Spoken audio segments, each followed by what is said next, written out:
Has everyone arrived? Everyone is already waiting inside. Well, what are we waiting for? Let's join them! Please, wait a moment. Before attending the meeting, I hope you can promise me one thing. What do you need? Promise me that you won't commit to anything too reckless. What do you think? Okay.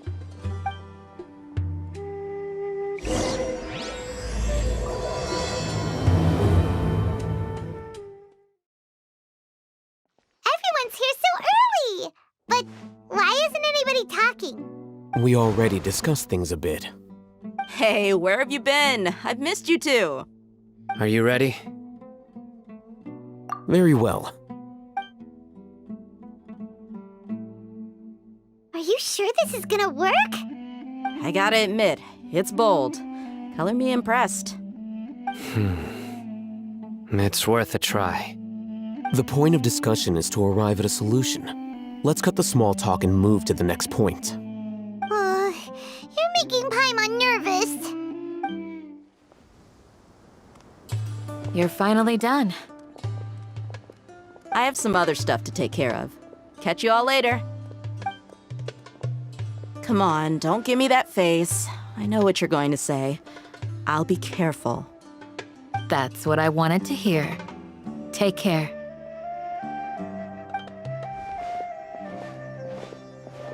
Well, Traveler, Paimon, judging from your expressions, the meeting must have been quite productive.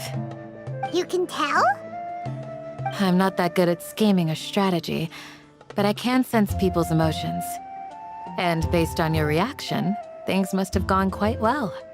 Paimon's a little worried. Hopefully nothing will go wrong. To be honest, I feel the same. But you're already some of the most capable people I know. So you have my trust. Candace gave us a compliment. Your deeds speak for themselves. Candace, we stayed behind to tell you that, although you won't be coming with us, we'll be sure to remember your words. I'm very glad to hear that. I've said the same thing to everyone here today as I said to you when you arrived.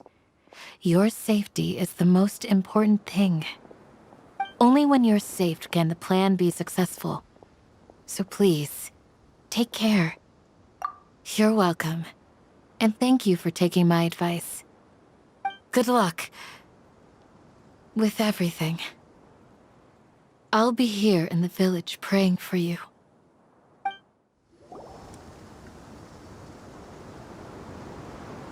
Sounds good.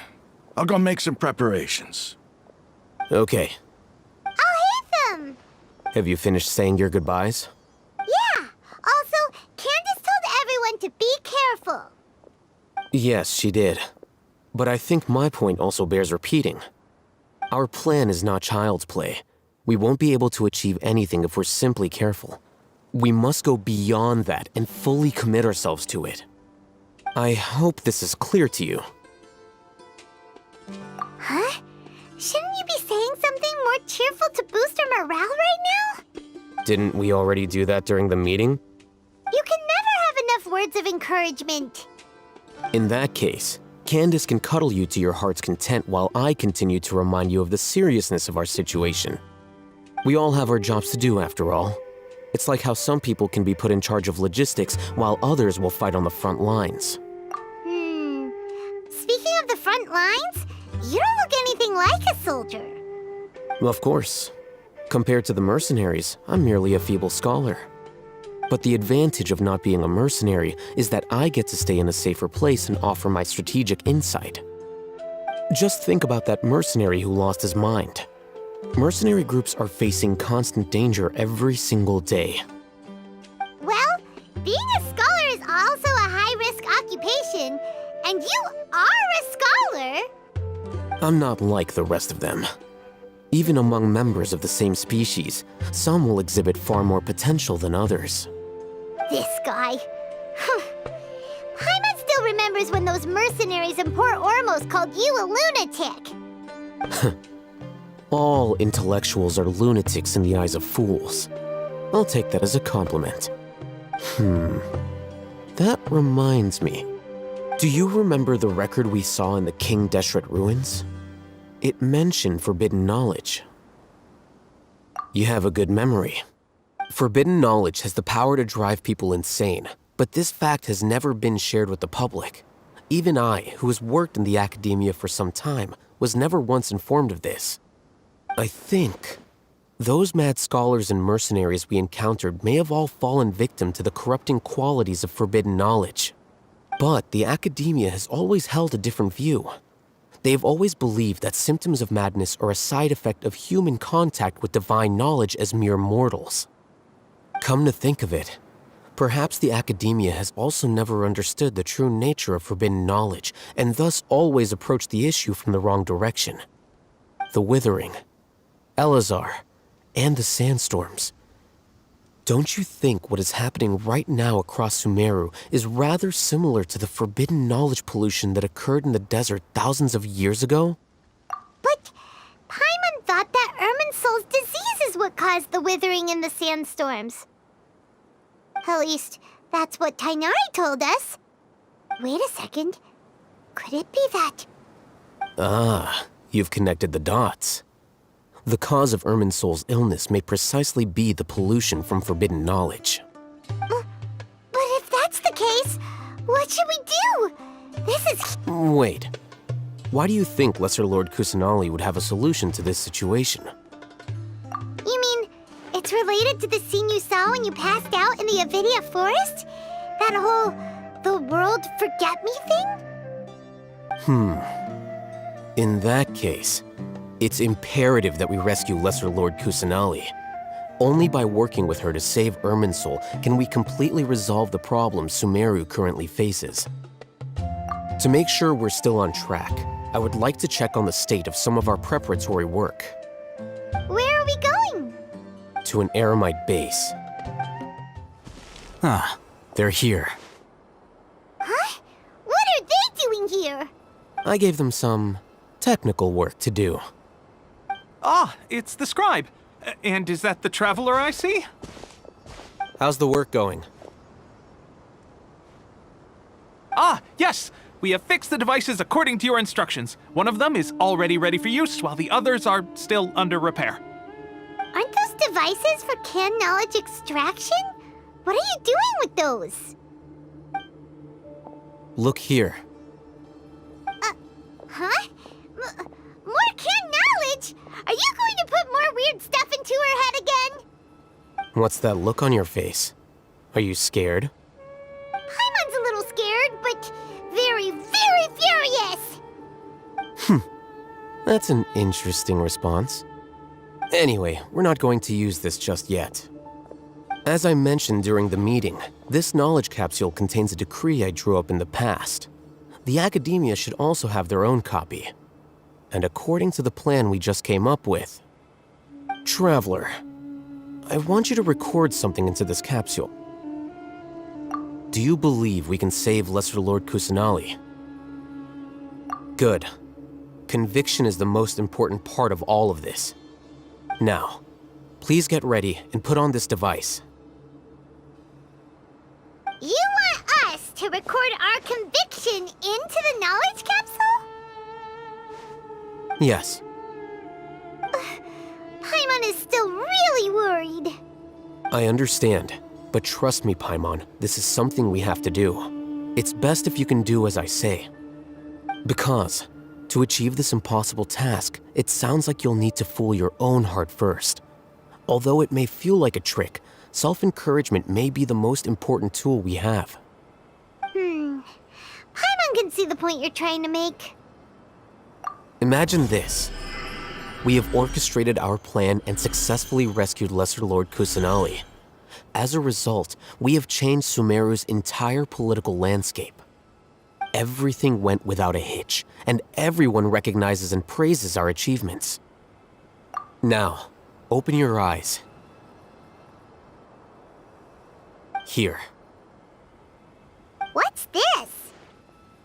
Read it out loud.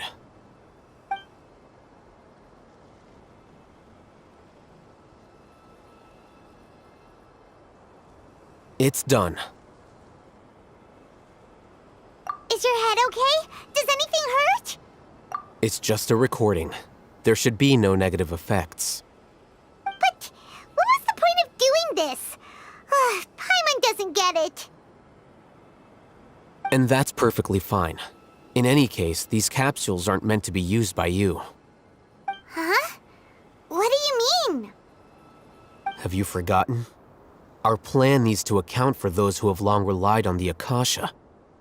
You may find it hard to believe, but for those people, everything the Akasha transmits to them is nothing short of absolute truth. Imagine if you've been using a device like the Akasha since the day you were born, and this device has always supported you during times of need. After all that time, what do you think you'd become? A fool? A machine? A slave to orders. And that's why rules are so important. In addition, those who understand the rules can delineate boundaries and identify gray areas. But why would you need to identify the gray areas? You could say that those kinds of ambiguous zones can be very interesting. One might even say they're advantageous in the right hands. Things you're interested in are really out there. Are all Sumeru scholars like this? Anyway, that's enough chit-chat. I'm going to take those two to work on some small projects. You can head to Caravan Rebot and start preparing for the next step. Small projects? We're going to tinker with the Akasha terminal and make a few modifications. I thought we agreed on a plan. How can you go back on your word? The plan is too radical and carries a high risk for casualties. I've given it a lot of thought. And in the But it's still the best plan we have. As a former Matra, you of all people should be able to see the bigger picture and recognize the innate advantages of our plan. I did. And that's how I saw the danger behind these so-called advantages. Alhaitham's plan is even more radical than I imagined. Huh? Why are you guys arguing? My friend, you're just in time. Why don't you help me persuade Sino? He's turned against our plan. We agreed to work out a plan at the meeting. As mercenaries, you're familiar with the local environment, so you'll take care of the specifics. But then, you went to Alhaitham for suggestions. Had I known Alhaitham would give you those kinds of suggestions, I would not have agreed to the plan. Look, you already know that we're all on the same side here, don't you? Mercenaries place a lot of importance on their bonds of friendship, but also will not hesitate to make sacrifices if they deem the situation to be sufficiently dire. I'm sorry, but as things stand, I can't accept your principles. Seems you really do understand the ways of the desert. Traveler, Paimon, this is also something you should know.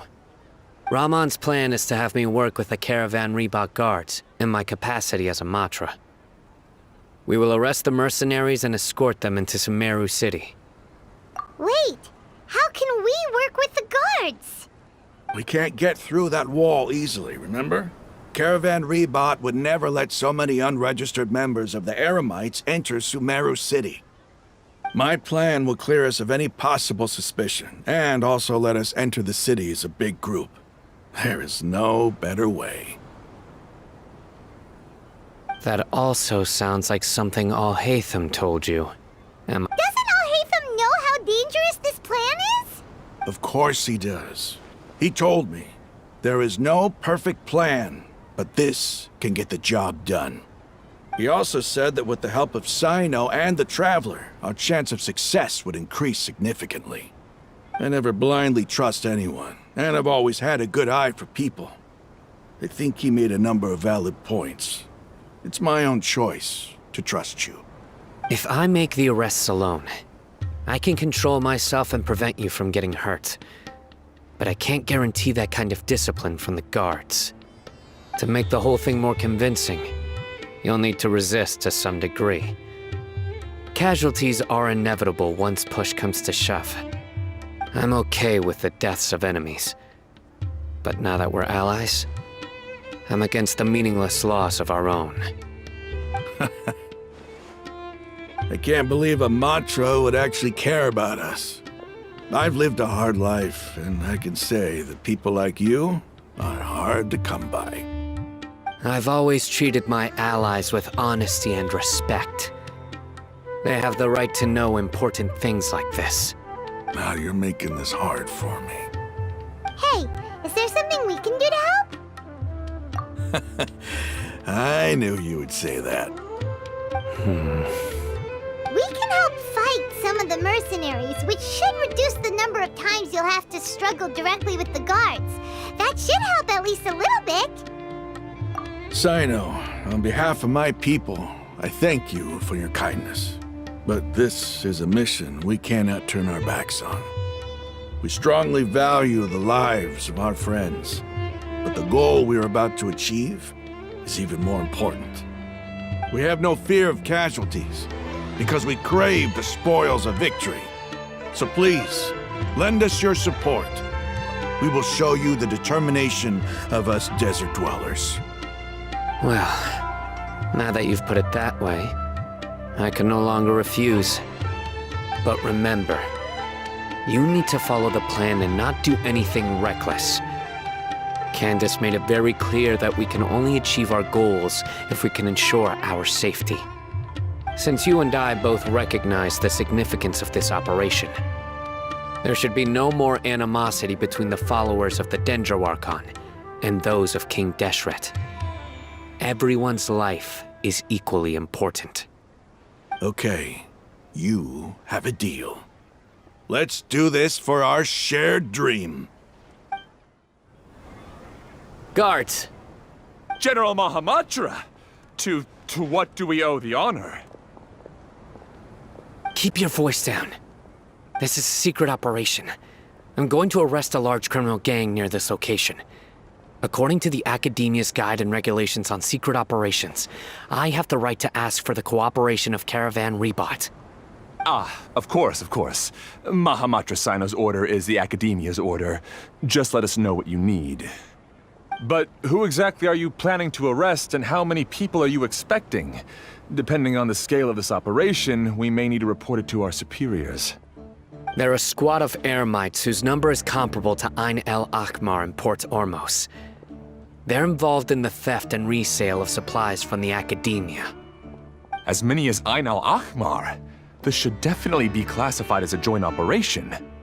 Then I suggest that you report this to your superiors as soon as possible, and treat it as a top priority desert operation. Got it. Please wait a moment. I'll contact them immediately.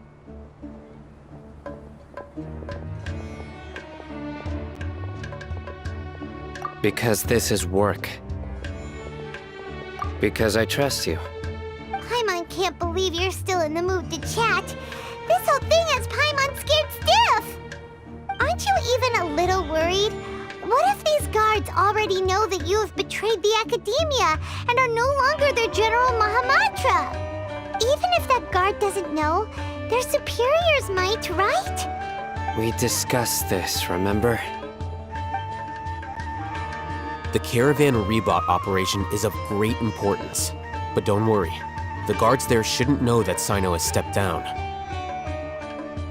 How can you be so sure? First, the other Matra still don't know why Sino has left, which proves that the Academia has been covering up the matter. Second, this is a crucial moment for the Academia's God creation plan. If something were to happen to the General Mahamatra, it's bound to attract a lot of unwanted attention. No matter how you look at it, they don't seem interested in sharing the news of Sino's departure. A reasonable inference. I agree. Which brings us to our next issue. I'm sure some of you have been wondering if the prediction function of the Akasha will affect our operation. The Akasha is still in operation, so I must remain on high alert. Actually, considering the power of the Akasha, it's quite strange that it hasn't already tried to interfere with my actions. I've given that a lot of thought, For now, I don't think you'll need to worry. If you remember, when you first came to Aru Village, all your actions and routes were predicted by the Akasha. It even gave that information to those who kidnapped the village keepers. But things like that never happened again after we met up with the Traveler. That's true. But why? Look at it from a different angle. Why do you think the Akasha will predict your actions?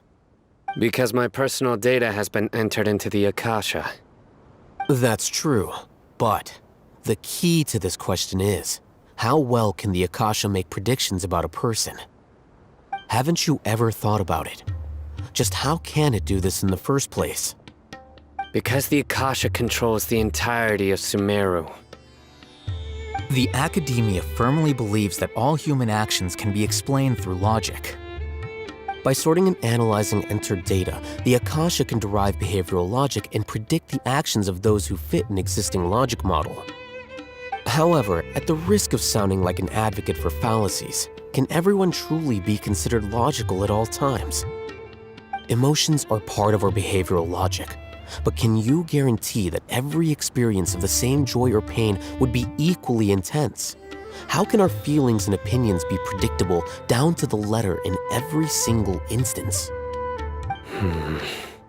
Sino, in the past, you've always worked alone. In the absence of another person who could sway you or your thoughts, the Akasha could produce predictions that were similar to your real-life behavioral principles. Decisive and principled, you were used to solving problems alone.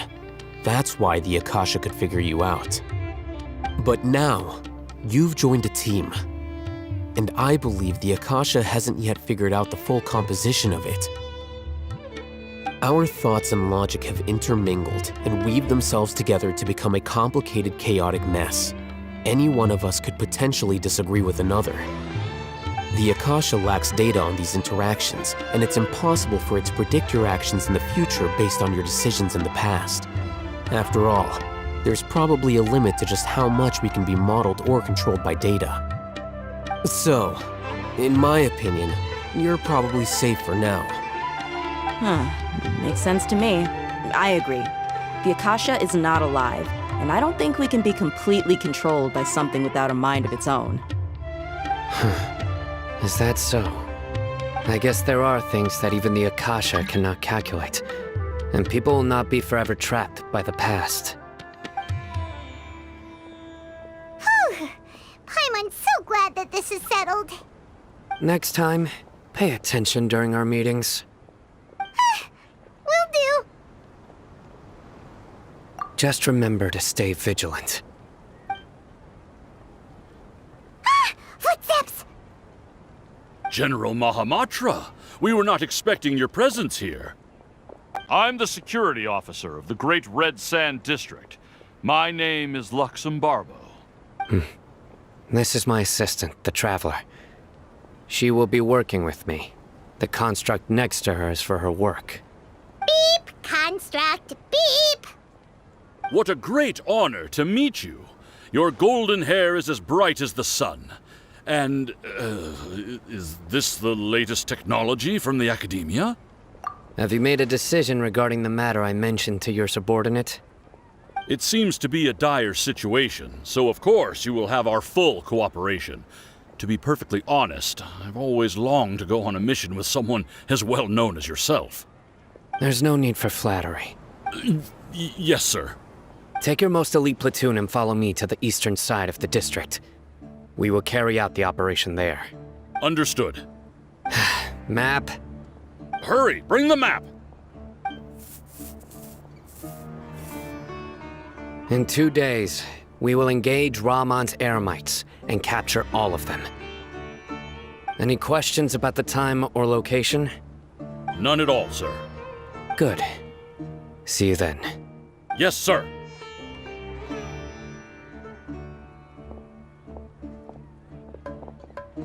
Maybe hanging around the General Mahamatra isn't so bad after all. Everyone's so respectful towards us. This is all due to the absolute authority of the Academia. And now, we're going to strike back against that massive pillar of power. Get ready. We will move out in 2 days. Look! Over there! Our helpers have arrived already! Let's hurry over! Wait a moment. Ah!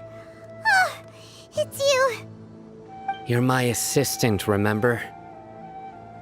Being my assistant, you must stay with me. Now let's head over there. It's General Mahamatra and his assistants. We meet again. You're here early. It's to show how important we think the operation is.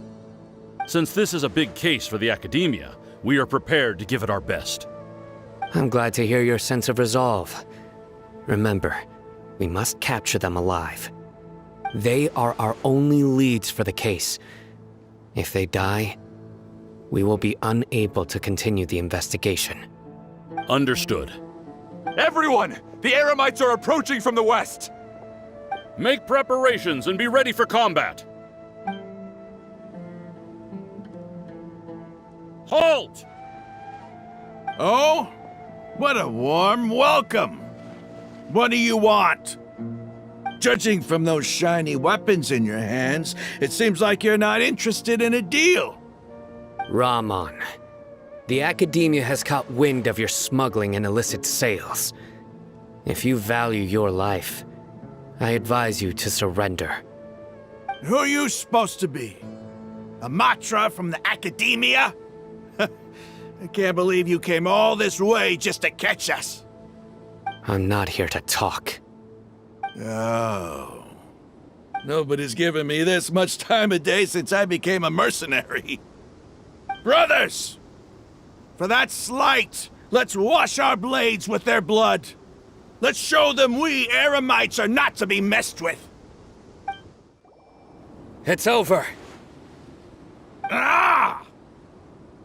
We have subdued them. The operation is now over. All Eremite mercenaries and related personnel in the area have been arrested.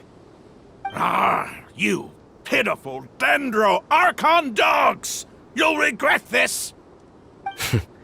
I'm afraid you'll regret it first. King Deshret will curse you, and you will all! Silence! Oh, Restrain them and take them back to Caravan Rebat. Count their numbers and send them to the Academia as instructed by the General Mahamatra. Yes, sir!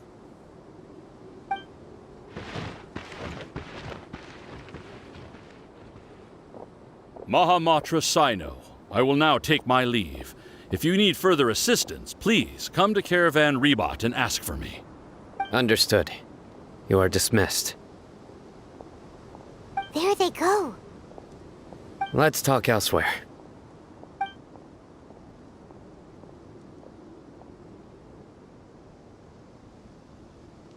This part of the plan went really well. Yes, things went perfectly. That's fantastic! And that punch you gave Rahman there sure looked convincing enough. Once we're done here, I'll return to Caravan Rebat and oversee the group's transport. I promise. I'll get everyone into Sumeru City safely.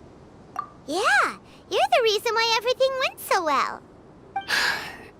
It's not the time to celebrate yet. I believe Dia should already be waiting for you. Go join up with her. She will need you to introduce her to Tighnari. Speaking of which, is it really okay for us not to share the full plan with Tighnari?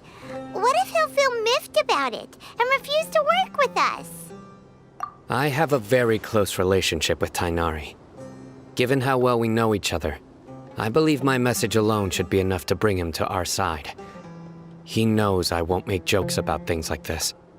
If we need help, Tighnari is the best option. Get ready for the next phase of the plan. Don't keep them waiting. Dia! We're here! It's about time. Didn't you say our part of the plan is the most important of all? And here you come rolling in late. In the time it took you to get here, I already did 5 laps around the place, downed 7 drinks, and even did some clothes shopping. Sorry. We didn't mean to keep you waiting. I just wanted to fix your attitude and rub it in a little. After all, you took your sweet time getting here, and we've got important stuff to take care of. I just like seeing that serious look on your face. All right, I'll stop. All joking aside, I'm glad you're here. Let's get moving and take care of this as soon as possible.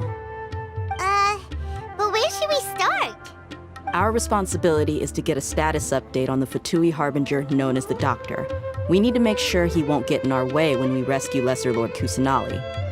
Dealing with an institution that controls all of Sumeru is already hard enough.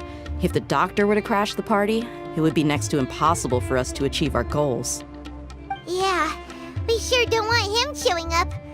Ooh, he really gives Paimon the creeps. Right?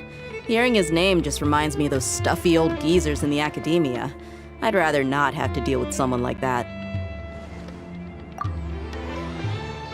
According to the plan, we should first go to Pardis DI and ask for Forest Watcher Tainari.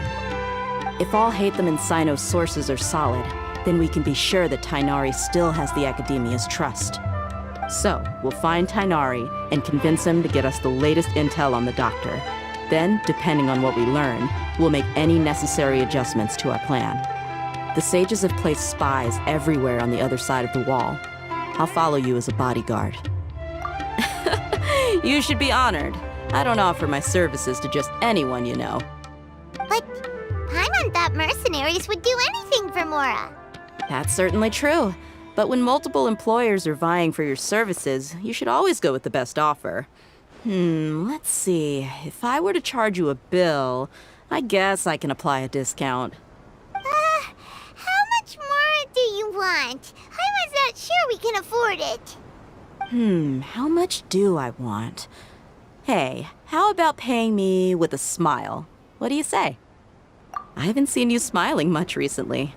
If you ask me, someone like you must look lovely when they smile. Come on, give me a smile so that I can be less worried. Looking good! I hope this pretty smile will become our lucky charm. There are many kinds of smiles, but only a truly joyous one can bring blessings to others. Let's consider this smile a down payment for our future victory. Let's go. It's time to pay a visit to Pardis DI. Tainari! Traveler, Paimon. And you are? Hey there. This is our friend Dia. She's an Aramite mercenary. A mercenary? You must have some big news for me. It's something really important. Please help us out. All right. Then follow me.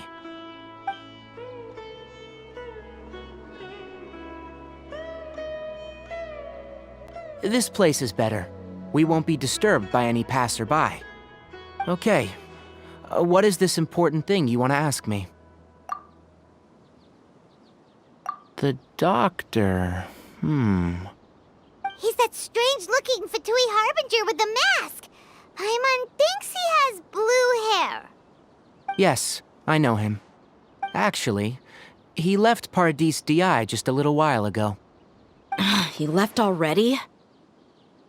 Yeah, he came looking for me. Can I ask what it was about? Sorry to ask you like this after having just met, but your answer is very important to us. For now, all we can share with you is that your friend Sino is working with us. Sino, you say? I see. So that's why he hasn't been at the Academia. Okay. I'll answer your questions and will assist you any way I can. You don't have to tell me everything that's happened. Sino's name really does work wonders. You're not even a little worried that we might have made it all up? Despite having just met you, I can sense that you're the serious type. Between you, the Traveler, and Sino, none of you strike me as the type that would conspire to deceive me. You don't need to tell me anything you don't want to. I'll also get straight to the point. The Harbinger you mentioned came to me because he wanted to take the scholar Hypatia away with him. Hypatia? Why would he want her? And what do you mean by take away? Is he planning to leave Sumeru? Yes. He told me his return to Snezhnaya is imminent. So you mean you're leaving this place soon? Indeed. Otherwise, we could have perhaps talked a little more. I was just about to set out when I remembered something important. To that end, I made a final trip to Pardis Dii. Let me ask, have you been taking care of a scholar by the name of Hypatia? Your sources are accurate. No doubt because you've recruited many informants. But you're right, Hypatia has indeed been receiving treatment from me. Forgive me for asking, but how's the treatment coming along? Given the way you're asking, I assume you have something to say. Since you asked, I'll be frank. I would like to take Hypatia to Snezhnaya. It's incredibly difficult to transfer a patient. As a scholar yourself, shouldn't you at least be aware of this? Oh? I can't believe your utter lack of faith in me, to the point of even questioning my general level of knowledge. How unbefitting. Well, you're the only one who's ever made such a request. I have my ways of keeping her safe during the journey. In addition, I can also promise that under my care, Hypatia will receive the most advanced and effective treatment. I will personally supervise her treatment and see to her recovery. Would that be agreeable to you? Hypatia was born in Sumeru and remains a scholar of the Academia. Her situation has not become dire enough to necessitate her transfer to another nation. Transporting her to Snezhnaya is risky, and the potential benefits are unknown. As the person currently responsible for her treatment, I cannot possibly sign off on this transfer. Your suggestion is rude and reckless. I'll pass. I don't know much about the doctor, but after talking with him, I realized that just like many other scholars, he possesses an aura of arrogance that I've come to detest. It's not so much that he's looking down on others, but more that he's confident in himself and his abilities to a point of near insanity. I would never refer a patient to someone like him. I prepared myself for a protracted battle of wits, and was really surprised to see him just give up on the topic. Still, his reaction really concerned me.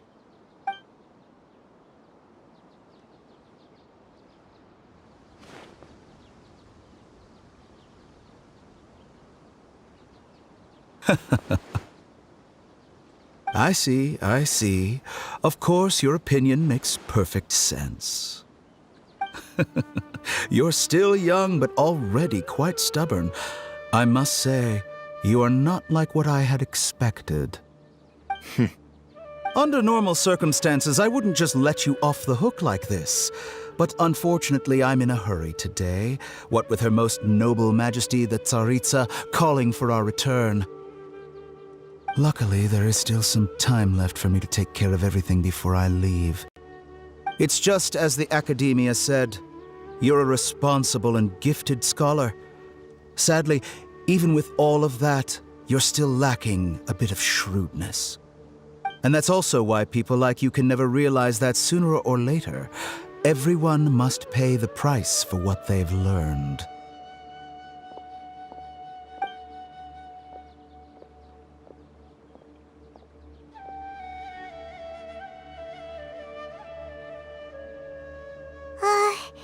Paimon can't help but feel like he's hinting at something unpleasant. He asked a question, yet didn't care for my answer. Perhaps I'm nothing but a talking rock in his eyes. He never came off as malicious, but an utter lack of compassion permeated throughout our conversation. From his tone, I can sense that he's always looked down on others.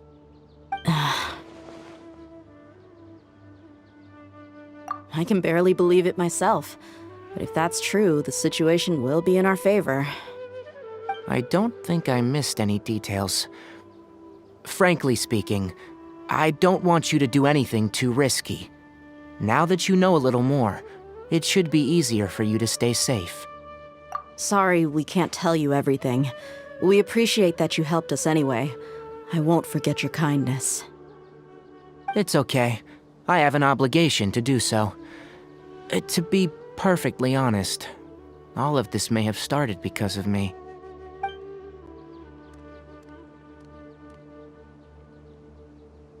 Recently, my master wrote several letters to me, asking me to return to the Academia and assist him with his research. Hasn't he already asked you several times before? Yes, but there's something off about this most recent batch of letters. The handwriting and the tone are both familiar, but some details have been omitted. My master will occasionally leave a few dots on the back of the letter. 1 dot means that he wrote the letter on a sunny day, and 3 dots stand for a rainy day. This has been a habit of his for many years, but I didn't find any dots in his recent letters. I believe something may have happened to him. I get it. Since you are always at Gandharvaville, you would like me, someone already working at the Academia, to investigate this matter, right? I'd like to ask you to do that for me, if you can keep yourself safe. Please withdraw immediately at the first hint of danger. I can do that, but I have a feeling it won't be that simple. The Academia has been working on a big project. I'm not quite sure what it is, but your master might be involved with it. If the higher-ups really are hiding something, then it will be difficult to remove myself from the situation once the investigation starts. If the situation becomes critical, I'll leave the Academia. If you don't see me there for an extended period, that's your cue. All right, we've got a plan. I'll stay at Gandharvaville to support you. If that scenario comes to pass, you must be extra vigilant. And be wary of any messages or direct requests from the Academia. I must say, I didn't expect a warning like this from the General Mahamatra. Being loyal to the Academia doesn't mean blindly doing whatever the sages say. I know what I'm doing. On that note, aren't you also being quite distrustful of your alma mater? The Academia, yes. But my master is a man of integrity. Even when I was a student, I was worried that he'd get in trouble for sticking to his beliefs. I suppose he's lucky to have lasted so long, but in the end, it's still caught up to him.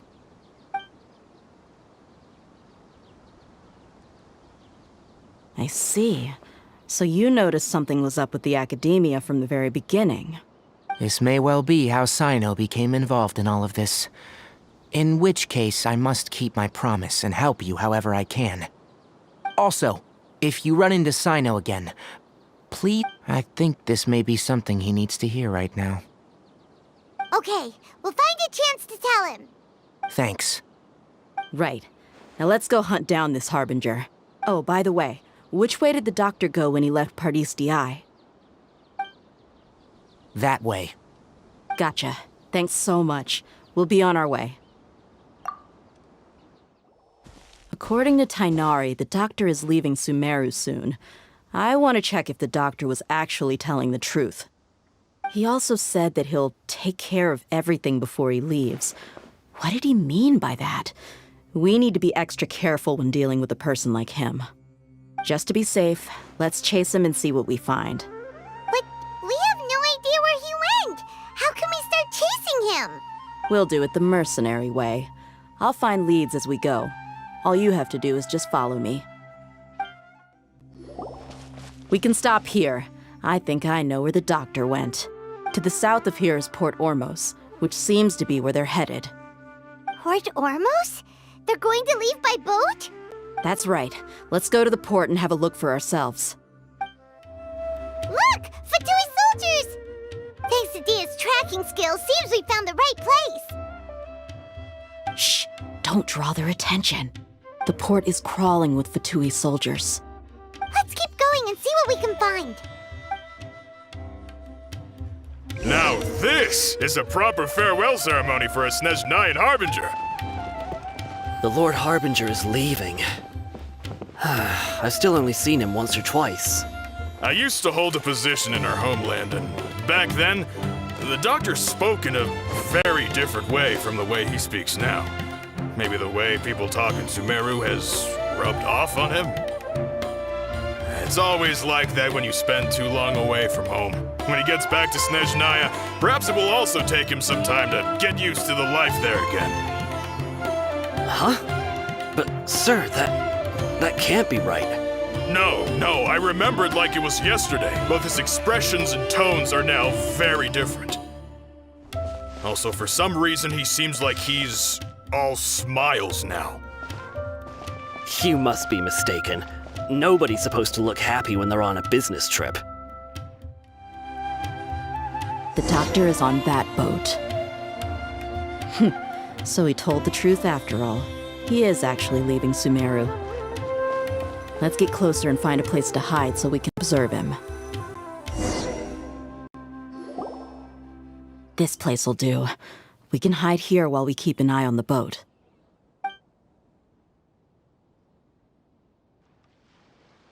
Uh-oh. He saw us. Huh? Is he waving at us? It's time to say goodbye. Wait, is he the only person on the boat? You mean there's nobody with him?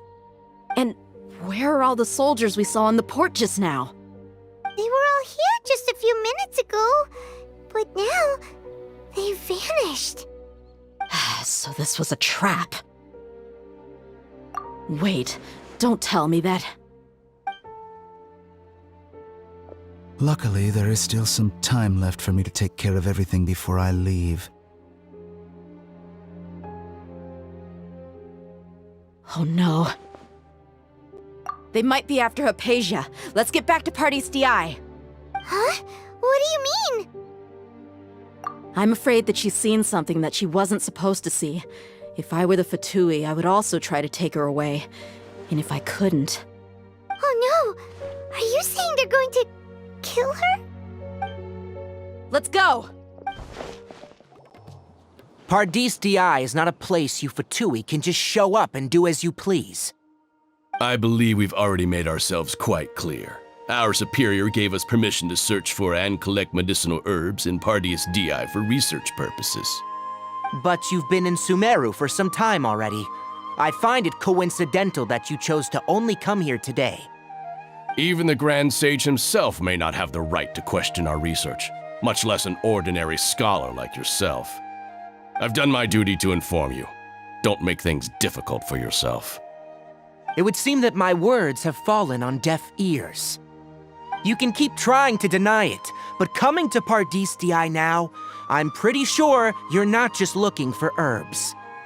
With all due respect, your baseless speculations will only lead to unnecessary trouble. Well, you only have your Harbinger to blame. He knows nothing about keeping a low profile. I may be staying at Pardis Di as a scholar, but that doesn't mean I'm no longer a Forest Watcher. It is still my duty to protect the peace and safety of the scholars who have contributed so much to Sumeru. Then it seems our conversation has hit an impasse. No one will lay a hand on you, Hypatia. Not on my watch. We're not getting anywhere. Traveler, Paimon, please go to Hypatia. We need to make sure they don't try to sneak around and attack from behind. Got it! Hypatia's still here. Doesn't look like anyone's broken in.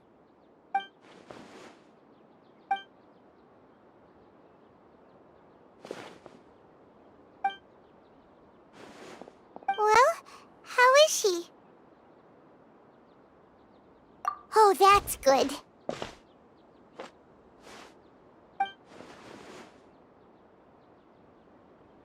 So, you think this is over?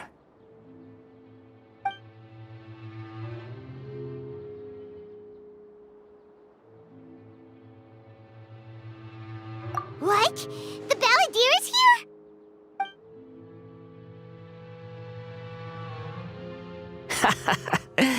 I've missed that look of abject horror. You've given me that look every time we meet. But, where is he?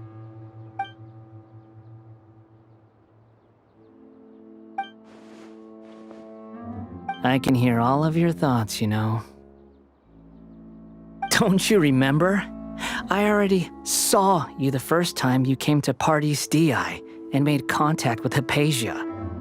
I didn't need to do anything. It is her honor to be able to connect her consciousness with me. Who are you talking to? It can't be the Balladeer, right? I know you must be curious. I might as well tell you that I decided to enter Hypatia's consciousness the moment I sensed your touch.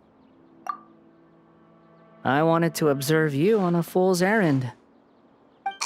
Hey, Traveler! What are you doing? My deification is nearly complete. All that's left now are just some final details. Do you understand? Even if you manage to rescue Lesser Lord Kusanali, it will be impossible for you to defeat a bona fide god like me. Is it wise to force that childlike god into a divine battle against me? Scholars consider the God of Wisdom to be the sum total of their faith. It's how they can justify reverence for a god as they construct it. But this also shows that humanity's worship of gods is a combination of blasphemy and exaltation. It's truly laughable. Yes. What? Yeah, I'm in a good mood, which is why I'm talking to you like this. What do you mean?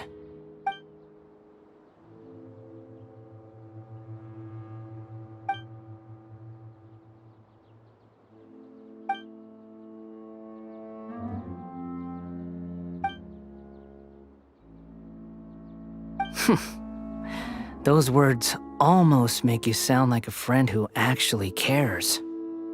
But you're wrong. I'm different from all of you.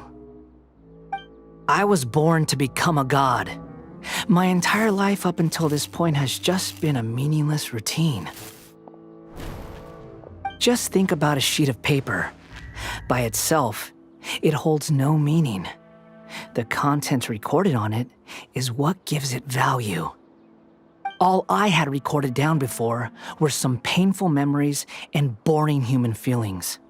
Such senseless drivel should have been erased a long time ago. Indeed, to me, the sight of you fools in your futile struggles is far more amusing. Tell me, just what has this world done for you to protect it with such zest and conviction?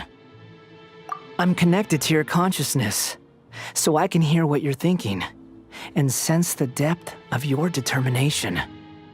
This is a good conversation we're having. So here's a word of advice. Let go of your misguided guardian complex. You know nothing about the truth. It'll be for your own good, as well as everyone else's. Humans are a species that can only find bliss in ignorance.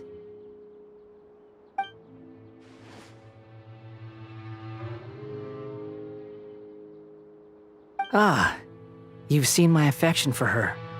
If you were in my position, I think you'd feel the same way. She peered into my consciousness and saw my past. Someone like that is qualified to become my first follower. All gods need followers. So Hypatia has been chosen.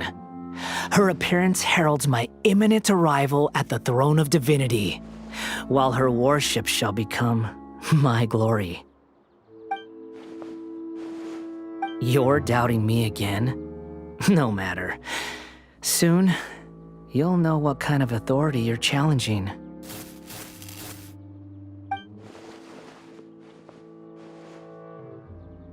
Who wants to hurt my devout follower?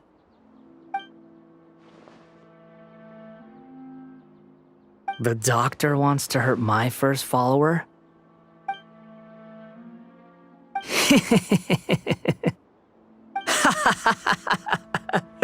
How very amusing. Has anyone ever told you that you're not good at sowing discord? The doctor has never known his place. Even now, the puny human thinks himself capable of interfering in the business of the new god. You're still too naive if you think a few words will be enough to convince me to destroy the doctor. But I'm willing to give you a gift, just like my expression of affection towards Hypatia. It is an honor for you to be able to stand here and speak with me. As my listener, you will be rewarded. Both good things and bad things can be called gifts. After all, gods have never needed to be reasonable. Ah! Paimon hears thunder! That person Paimon couldn't see was the Balladeer? Oh, he sure chatted with you for a while.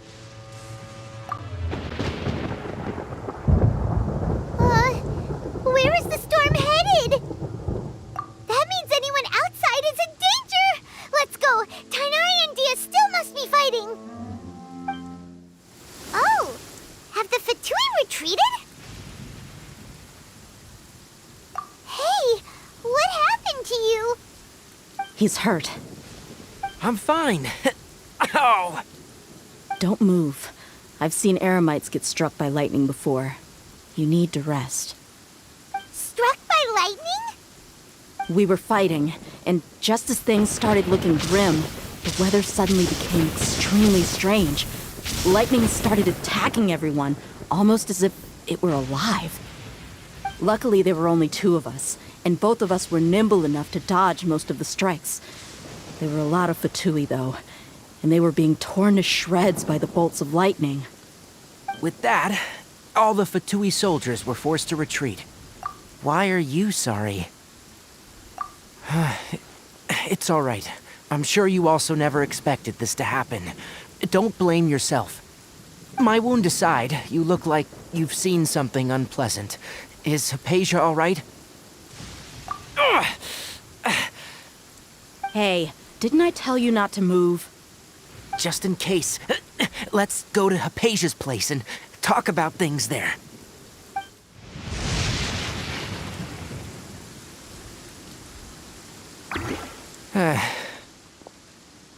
Thank goodness she's fine. Hey, how about taking care of yourself first? I understand my condition. The wound is not fatal. I'll be all right. Ugh. The more you understand medicine, the worse of a patient you become. I know. They always think they can push through the pain. Oh, he sat down. Let me rest for a bit. Sorry, traveler. Now you may start.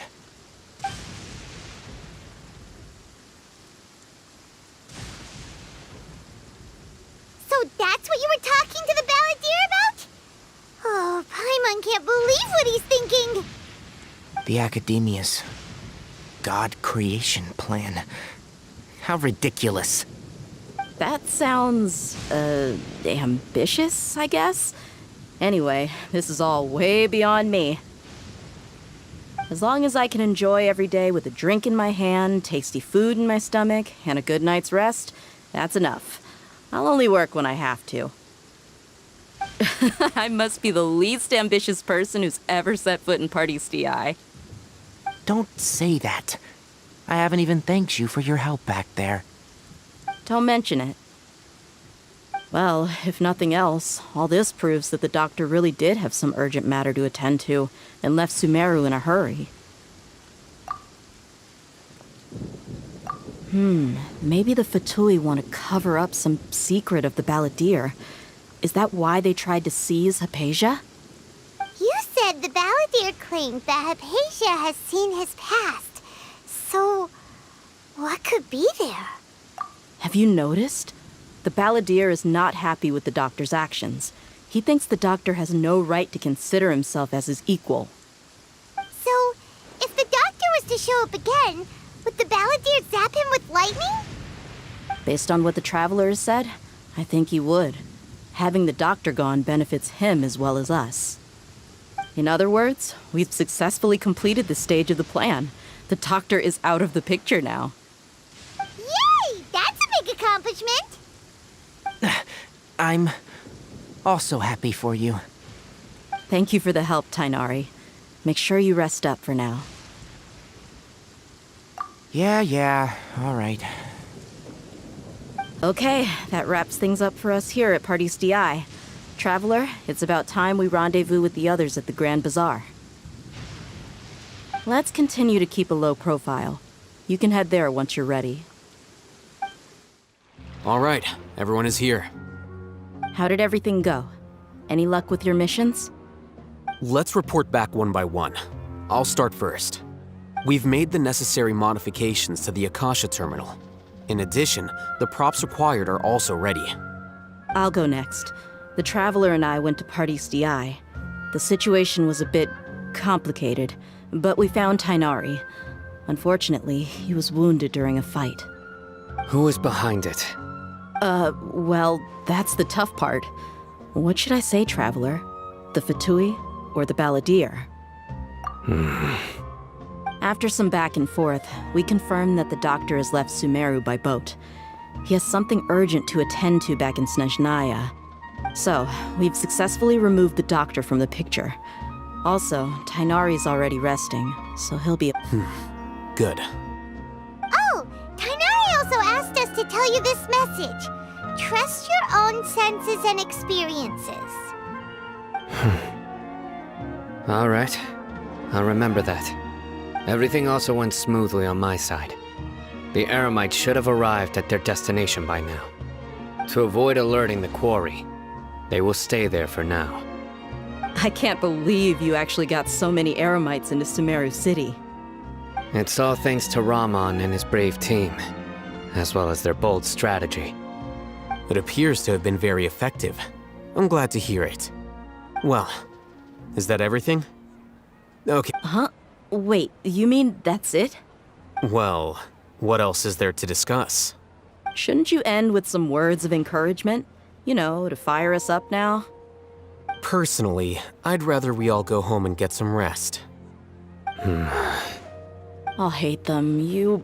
Ugh. Oh, and if you wanted someone to say something to that effect, then I must reiterate that I'm here to strategize and not to lead. So you should find someone more suitable to do that. But I thought all of you Academia big shots were great speakers. Then I should remind you that I'm the scribe. I know that. So what? A scribe is responsible for recording meetings, not speaking. Fine, whatever. Well, Sino doesn't seem to be much of a talker either. I guess that leaves it to my employer. Employer? Yep, the Traveler hired me. That's right. So come on, boss. What do you have to say for the team? Yeah, say something to boost morale. Huh? What are you all doing here? Oh, it's Nilu! Hey, everyone. I'm not disturbing you, am I? Not at all. I was actually just about to go find you. Judging from the group and all your serious faces, you were discussing something important, weren't you? But you also look like you're up to no good. Seems pretty interesting. Welcome, Nilu. Would you like to join us? Huh? Join you? You mean you also want to discuss something important with me? Yes, something very important. Nilu, are there any breaks in your performance schedule in the upcoming days? Huh? Wait, you're seriously inviting me?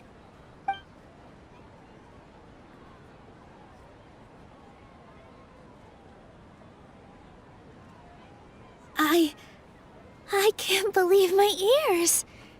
You are truly the bravest and most passionate people of Sumeru, well, that I've ever met. Oh, right. The Traveler and Paimon are not from Sumeru, but you are awesome as well. That's right! I must admit that I'm a little scared, but I'll try my best for Lesser Lord Kusanali. If I can somehow use my abilities to help you, then count me in. Remember, believe in yourself. Okay. I'll get my friends at the Grand Bazaar to help us tomorrow. Just remember not to say too much. be discreet. Yep, you got it. All the preparations are done. Now, can we finally conclude this meeting? So, have you thought up what you'd like to say, boss? Yep. It's a grand plan and we're all super awesome.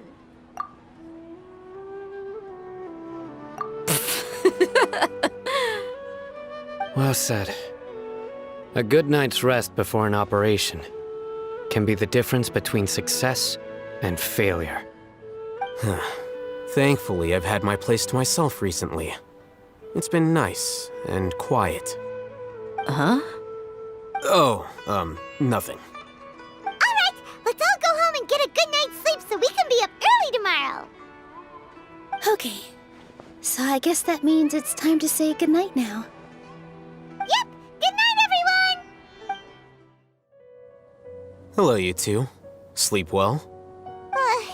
Not really. Paimon got too nervous thinking about today and didn't fall asleep until the sun was almost up.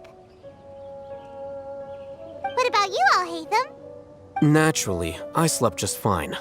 After all, a good rest should be considered part of the plan, since energy is an important resource.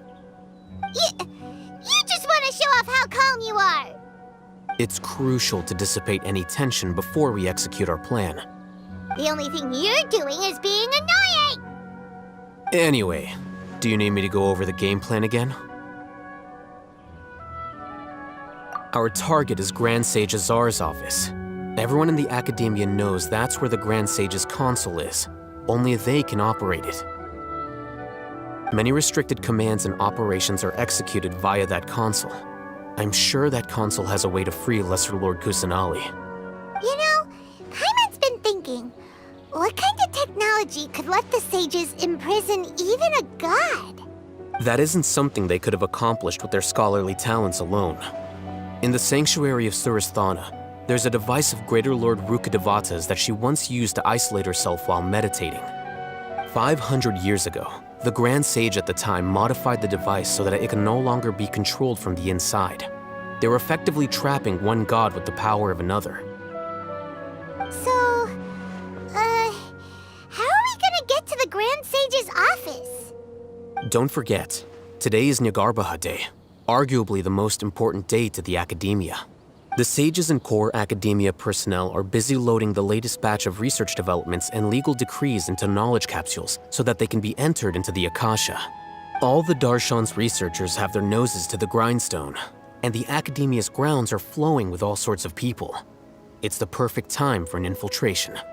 When the Grand Sage leaves his office to supervise the entering process, that's our cue to access the console and free the Dendro Archon. Well, yes. That's just the visible side of our plan, after all. If precedence holds, the Academia should have already started preparing for Nyagarbha Day. Everyone should be in position. All that's left is for us to lead the charge. Let's go. So are we just gonna walk in through the front door, or...? Yes. Were you expecting a stealthier approach? Paimon can't think of a good comeback. Alright, it's all on Alhaitham if things go south.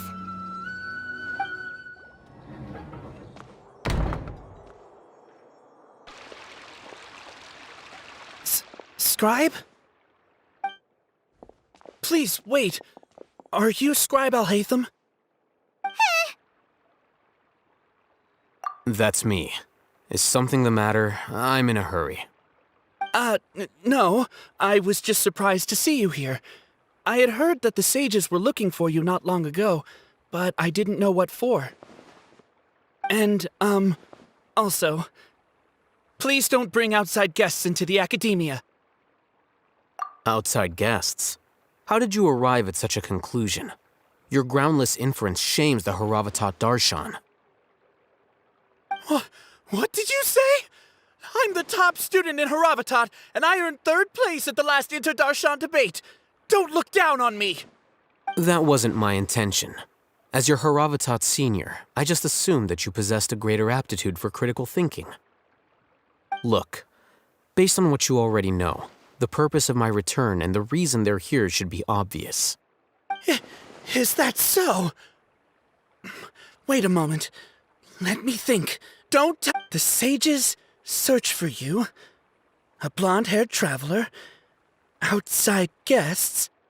So, from the start, the sages weren't looking for you, but this traveler?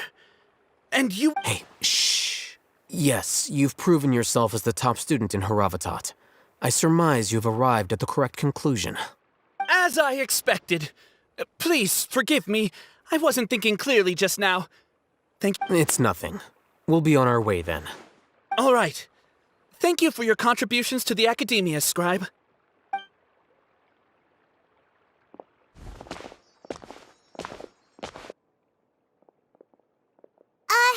What the heck just happened now? What did he just guess?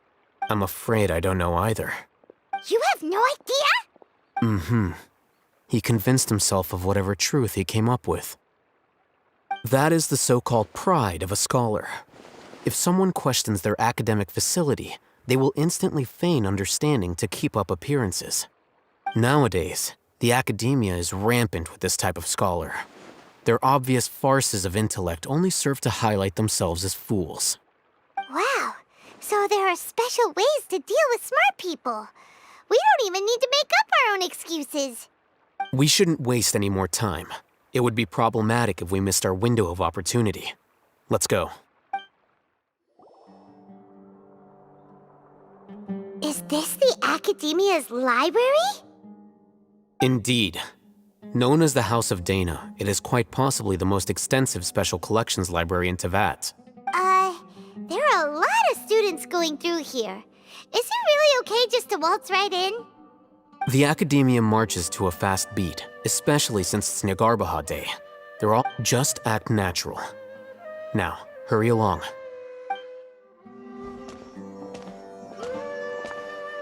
What's this platform for? It's a lift that Academia personnel use to access higher floors. Are we gonna take it then? The Grand Sage's office is up there somewhere. No, not right now. We can't guarantee that we won't run into the Grand Sage. Let's step back and observe for now.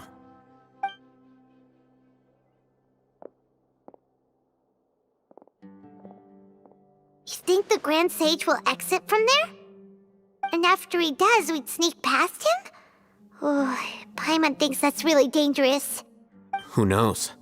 However, if we can confirm Azar's current location, our operation will be much safer if we— Allow me to offer you a hint. If you wish to know his location, look behind you. What's Grand Sage Azar doing here?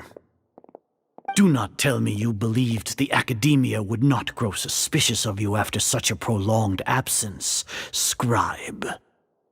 An eyewitness had informed me of your whereabouts, so I came to personally welcome you.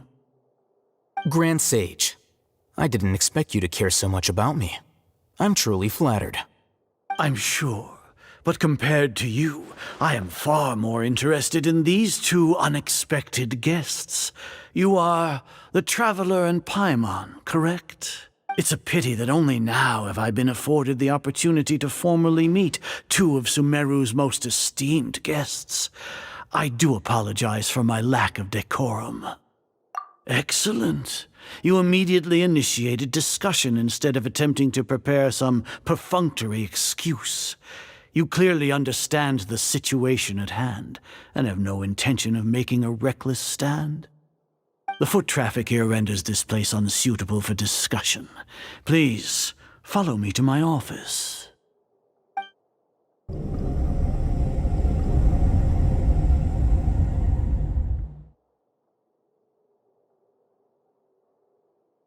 This place is crawling with guards. There's no way out for us. All right then, Traveler. What did you wish to discuss with me? Today is Nagarbaha Day, so I still have many responsibilities to attend to. There is little time for idle chit-chat before I detain you all. You seem to know quite a bit about our endeavors. If that is so, then you should be praising our great work, rather than using your trivial misgivings in a futile attempt to sway me. Trivial? Then tell me, what do the Fatui want from me? Worthless. Those are all completely worthless. Benefits, divine power. These materialistic words do nothing but debase our great work. Creating a god. Yes, we are using human wisdom to create a god.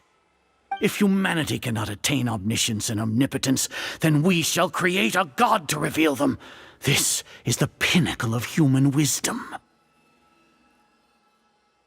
We shall regain a god's guidance at long last. No longer will we flounder in the interminable void of consciousness and knowledge. Even Irminsul will be freed from its plight. For our nation of scholars, this is the ultimate aspiration. No cost is too great to realize it. You will never understand the rapture of having a god be born within your very hands. With your degree of knowledge, you cannot even comprehend such an emotion. Gods exist on a plane that far eclipses humanity's. Lesser Lord Kusanali, what can she even do? Care for the people? Fend off sandstorms? Fabricate silly fairy tales? These are but child's play for the academia. Does that make us equal to the gods? We are a people favored by Greater Lord Rukkhadevata. Though I may have personally not seen it, our forefathers bore witness to true wisdom. The ascension of the Lesser Lord has brought nothing but bewilderment to the scholars. They all ask, is that truly what true wisdom is supposed to look like? With that in mind, it is better to keep her isolated in the sanctuary of Suristhana, so our academy will not become embroiled in turmoil. Justification. Do you really think that only the super smart or powerful should be able to call themselves gods? As per your judgment, Grand Sage, they are indeed dangerous individuals. Not only are they acting against the academia, but their ideologies have the potential to lead scholars astray. Looks like there really was merit in my assignment. Oh, Hatham? Are you talking about us? Anyway, I've brought them to the academia as ordered. But it took some time and trouble. Oh, that reminds me. Here's the investigation report you had requested. It's a summary of my time spent with the Traveler, an array of information about her ready for your perusal. Oh, Hatham! So you're still on the academia side! We finally started to trust you!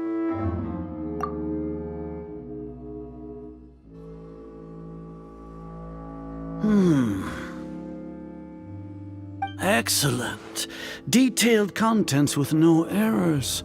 I would expect nothing less than an immaculate report from the scribe. As it is Niagarbaha Day, I'll enter the information on you into the Akasha. Surely you know what that means. We'll be monitored, just like Sino. With the Akasha's calculation prowess, all of your actions will be predicted with an accuracy of at least 98%. Furthermore, your data will be updated in real time whenever new information presents itself. To put it into words you can understand, wherever you go, you will be walking under an invisible leash. This is Sumeru's greatest penalty for dishonest persons. Are you not familiar with the concept that great responsibility begets an equally great suspicion? In any case, you are Sumeru's most concerning external variable. Locking you down will greatly decrease the chance of any undesirable outcomes coming to pass. You're despicable! Despicable? Perhaps from your perspective, but I suppose you had mentally prepared yourselves for this, no? Your ploy was to sacrifice the Traveler here, was it not? Lord Azar, I know what you're trying to say, but I've been following your plan this entire time. Why are— Must I delineate your entire plan? Very well, I will spell things out. First off, I received an eyewitness report that you were spotted with the Traveler at Caravan Ribat. However, you immediately departed for the desert and escaped surveillance range. Judging by the time, you all likely encountered the truant General Mahamatra in the desert. Am I correct? Maybe Paimon shouldn't have mentioned Sino just now. The Academia had not received correspondence from its scribe for a prolonged time. You were also in the company of the Traveler, a close associate of Lesser Lord Kusanali and General Mahamatra Sino, who had defected from the Academia. With their instigation, what was the probability that you would betray the Academia? Rationally speaking, 50%? 70%? What do you think? Regardless, that's only a guess. The facts are that I've brought the Traveler right before you, and I gave you my report. Indeed, your boldness deserves praise. To think that despite status as an outlander, the Traveler is still willing to sacrifice for the sake of your plan. If I'm correct, you have a contingency plan to save Lesser Lord Kusanali and ruin our great work. Sneak into the Academia on Nia Garbaha Day, using Alhaitham's status as the scribe, for there is a good chance that an opportunity to save the Lesser Lord will arise. Should your intentions be discovered, Alhaitham will turn traitor and sacrifice the Traveler, thus proving his innocence. He can then stay inside the Academia and continue searching for a way to proceed forward. As for Sino, according to the Akasha's calculations, he will soon return to the Academia and confront me in person. I suppose this is also a part of your plan? You'll see me as a traitor regardless of what I say, no? Even if you impugn me, it would have little effect on you all. You misunderstand. Losing our scribe would irreparably damage the Academia's regular operations and the development of Sumeru's future academic systems. However, under the current circumstances, even that is trivial compared to what we stand to gain from our great work. You said that I betrayed the Academia, but you, Azar, you've betrayed all of Sumeru, betrayed its Archon. So flight has turned to fight at long last. Guards!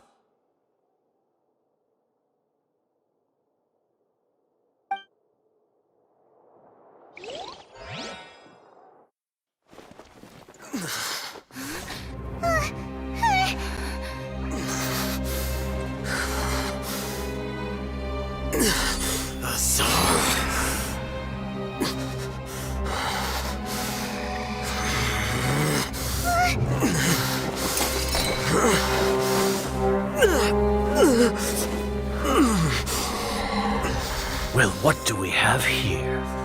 So you stole that divine knowledge capsule? Traitor! You traitor! Even the most rational scholar will yearn for the power of a god in a moment of desperation. Aren't you doing the exact same thing as me, Alhaitham? Unfortunately for you, no god will lend you their power. Azar!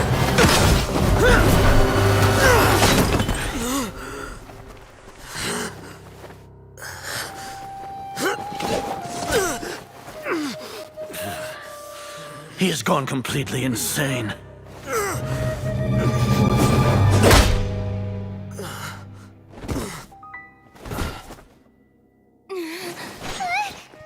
Take him to the Matra and exile him to Aru village.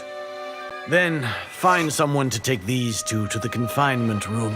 I'll deal with them later. Grand Sage, we've finished all required preparations for Nyagarbha Day. We may begin to enter the capsules now. Excellent. You may begin.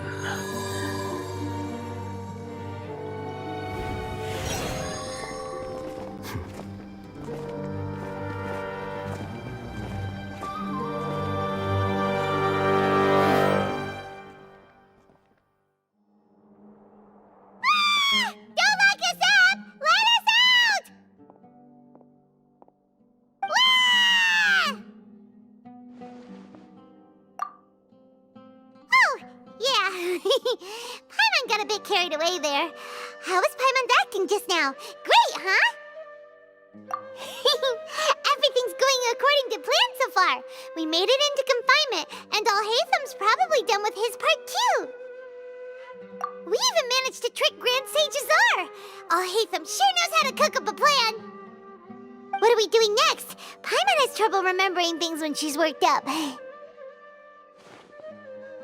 Right. Paimon thinks it went something like this.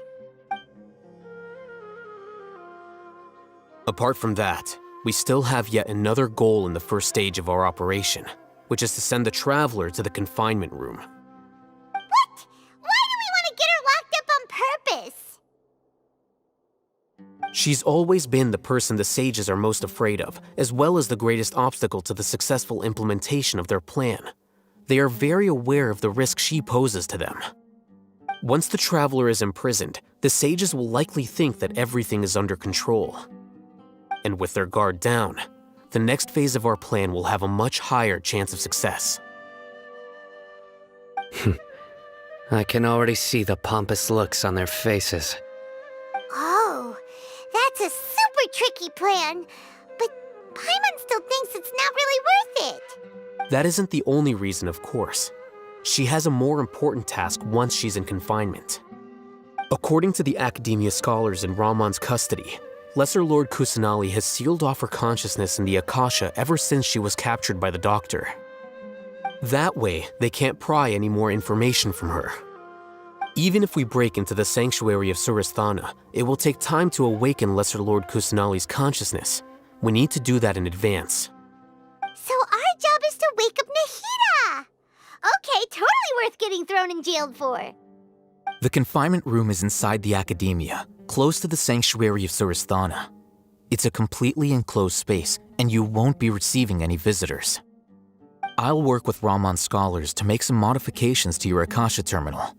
Once you're in, get as close as you can to Lesser Lord Kusanali and try to connect to her consciousness. However, as for whether she'll actually wake up, that will depend on our luck.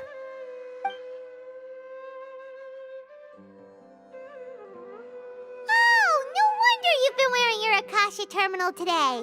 It's the one that Alhaitham modified. Paimon thought they'd take our Akasha terminals when they locked us up in here. Were they being careless? Alright, so what now? Sounds easy enough. We can finally talk with Nahida after all this time. Let's do it.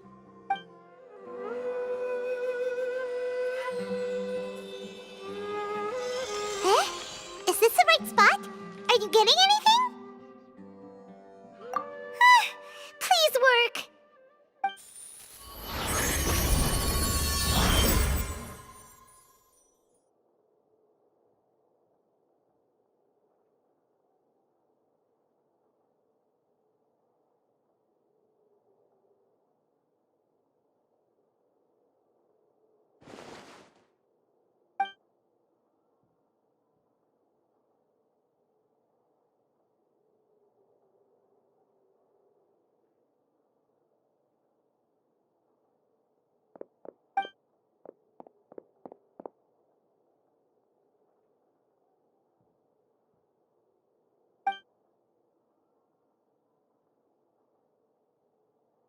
Nahida!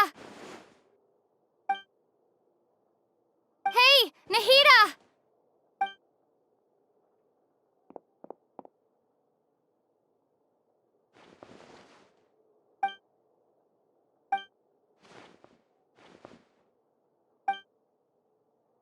When did it first start? Oh, right. It started... I want to become a worthy Archon. So I've kept studying. Kept listening to my people and their hearts. Kept looking for a way to save Irminsul. So I can catch up. Catch up to Greater Lord Rukkhadevata. But I'm stuck in the Sanctuary of Surasthana. The sages are creating a god to replace me. And I'm forced to lock my consciousness in this boundless darkness. Nahida!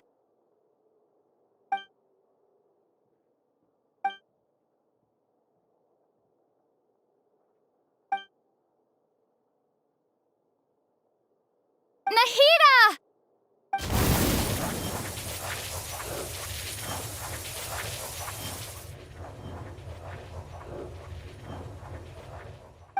It's so quiet here. Now that I think of it, I don't think I've ever actually listened to my own inner voice. Do Archons have them? Should Archons have them? Have I been doing the right thing? Am I really not needed? How do I really feel about all of this? It's so quiet here. Since you're the god of wisdom, you've known the answers to all these questions since the very beginning, haven't you? Who are you? Whose voice is that? It sounds familiar. You're right, though.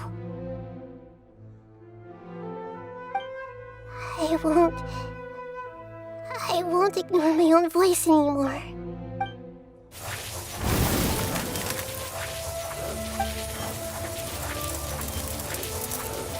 Nahida!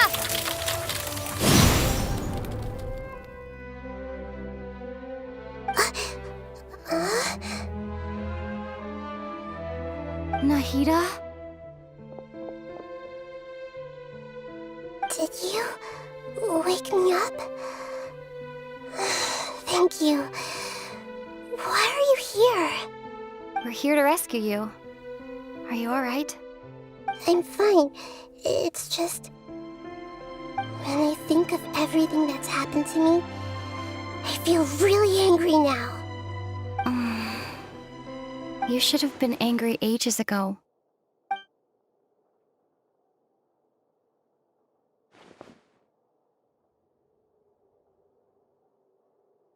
Huh? Oh, you're back! How's everything? That's wonderful news! Great! We weren't locked up for nothing! When you went to wake up Nahida, Paimon was listening for any sounds outside. You were out for a long time. There are fewer and fewer scholars going about now. You think everyone's done with their Nyargarbaha Day stuff? Yep, so that means our next act is Nilou's performance! Nilou, are you sure about this? You're taking such a great risk for them. I'm sure, and I'm going. You know that I don't like to pass up any opportunity to dance, and this one is especially important. All right. You seem to have a lot of trust in them, so I won't say more on the subject. But if anything happens, the few of us here may not be able to help you. Don't worry. They've been through worse. Everything's going to be fine. All right. You know, if you really do get arrested, we'll do everything we can to get you back. Be careful, even if it's only for our sakes. Thanks, Mr. Zubair. You're so very kind. Nilou, how's it going? Nervous? Definitely more than usual. But it's because I'm worried I won't dance well enough. It's okay. Just focus on your performance. We'll take care of everything else. You sure know how to talk. Taking all the credit, even though we came here together to help out. Well, thank you both. I'll have to treat you to a meal after all this ends. I really, really appreciate all of your help. Ooh, that sounds great. Huh? How can we say no to that? All right, let's get back to business. Nilou, we'll be here to keep people from going to the academia so they don't interrupt your performance. I was planning on telling them something like, the Academia's been conducting a weird experiment, and some of their test subjects escaped. It's really dangerous there, so stay away. Oh, you couldn't think of anything better? Oh well, I guess it does sound like something the Academia would do. I think it sounds great. I'm counting on you guys. Don't worry, it'll be a piece of cake. Hey, Nilu! Sorry, it's great to see you, but I'm really busy right now. Our Bait People Away with Yalda Candies plan is working beautifully. Do you want some candy? We have more than we can give out. Vihar, thank you so much for doing all of this. And even dressed up as the Knight of Flowers, no less. I'll pass on the candy, though. I cut back on sweets in the period leading up to a performance, and I'm about to start one. You have a point. The stage is cleared and everything's ready, so you can start your performance at any time. Yeah, thanks to you. I'm really grateful. All right, time to hit the stage. You're welcome. The honor's all mine, since I'll have such a great view of the show.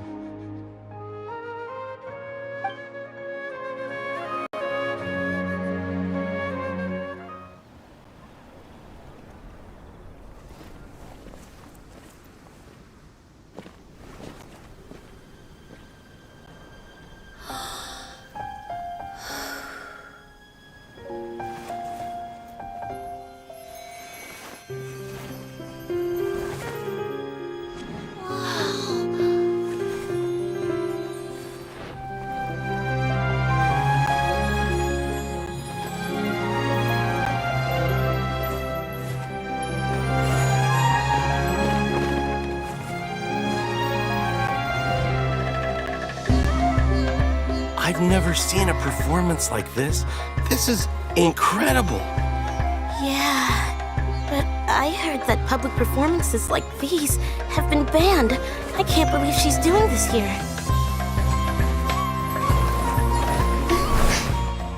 Grand Sage, there's some commotion outside. How uninteresting. Issue the new Prohibition Act from the Akasha to the guards. They'll know what to do. Do you think we should, stop her? Let's just watch for a little bit longer.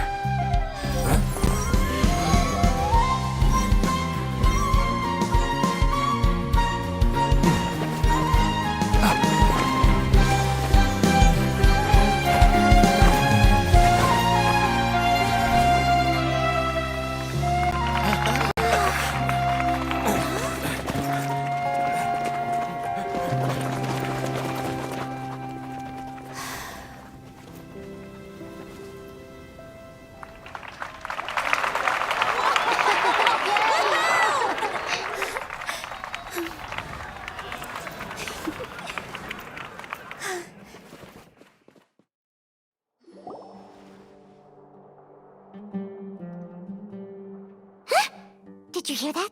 It sounds like a lot of guards just ran by. Does this mean the plan has moved on to the next stage? Yep. It's great that everything seems to be going well. Come to think of it, when did Alhaitham replace the knowledge capsule that was about to be entered into the Akasha? Oh, so that's when he did it! Paimon was too nervous to notice. Speaking of, didn't Alhaitham also yoink the divine knowledge capsule from that mercenary leader in Port Ormos when everyone else was distracted? It's a time-tested trick of his. Why are we complimenting him? Yeah, he's smart and all, but he still makes Paimon's blood boil. Let's review our plan for this stage again. It's not like we have anything else to do right now anyway, and it'll help us feel more confident. Paimon remembers that Nilu's task was supposed to go a bit like this. Now that Lesser Lord Kusanali's consciousness has been forcefully sealed, the core figures of the Academia and their guards have started to wear their Akasha terminals again. With the Doctor's technological support, they think they have nothing to fear. How despicable of them to rely on such a person. But this is also our chance. I was originally asked to draft the knowledge capsule for the Artistic Performances Prohibition Act when I was still at the Academia. It should be on the Grand Sage's desk right now, and will be entered into the Akasha during the next Nyargarbaha Day. Are they really going to stop all artistic performances? That's horrible! I'll make an identical knowledge capsule, but this time, I'll smuggle some misleading information into it. We only need to find an opportunity to switch the capsules. Once it's been entered into the Akasha on Yagarbahade, if someone were to be seen performing in public, the sages would definitely use that opportunity to announce the ban, and so the misleading information will be disseminated amongst the guards. Sure sounds complicated, but it seems like if everything goes well, we'll be able to get rid of all the guards in the academia without any effort. That's pretty clever, getting right into their heads. I just have one question. Even if we manage to get the misleading info out to the guards, how can we be sure that they'll believe it? People who are used to relying on the Akasha become less inquisitive, and their ability to distinguish truth from misinformation is significantly reduced. They will view everything the Akasha releases to them as the unequivocal truth. The Akasha will turn humans into machines. I've seen it happen many times. Yikes. Good thing I didn't wear it for long when I was working in Sumeru City. At first, I thought it was a good thing too. By the way, this plan still requires a performer, right? Do you have someone in mind? Nilu of Zubair Theater. I know her really well. We can trust her. I'm kinda hesitant to ask her to participate in a dangerous plan like this, but we can ask her in person. All right. After the guards in the academia are gone, then it'll be time for me and my stowaway brothers to shine.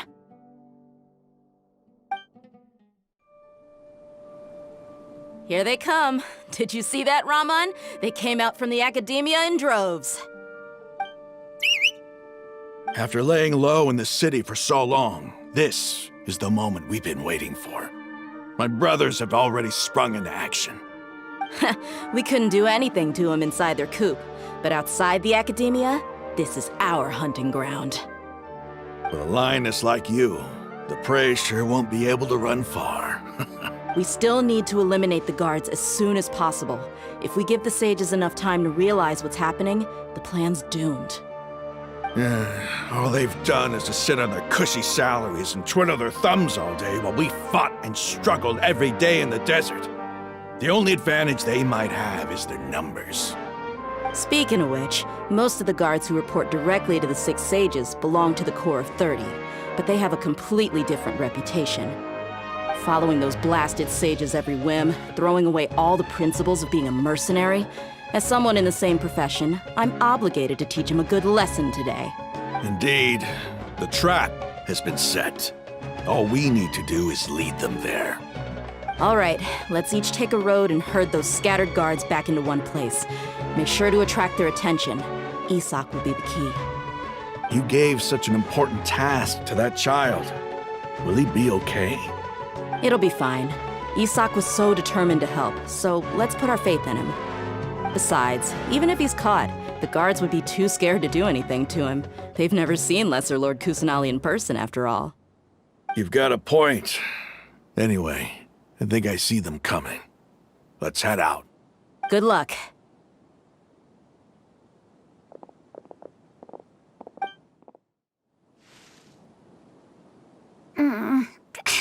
This outfit. Hey, do you remember what you need to do, Isak? When the guards get here, you'll pretend to be Lesser Lord Kusanali and run away from them. Oh, yeah, I remember. Of course I do. I'm just a little nervous. Relax.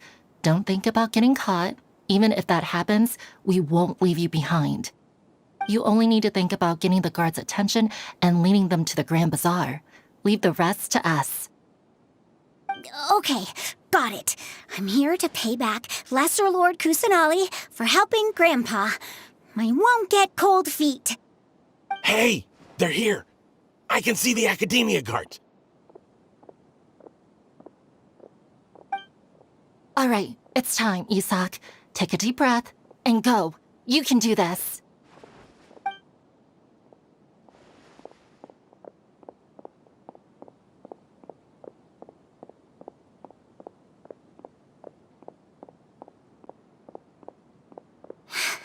Why Why is there a guard over there? Did he already run ahead of me? This is different from our plan. But there's no time. I need to make a choice.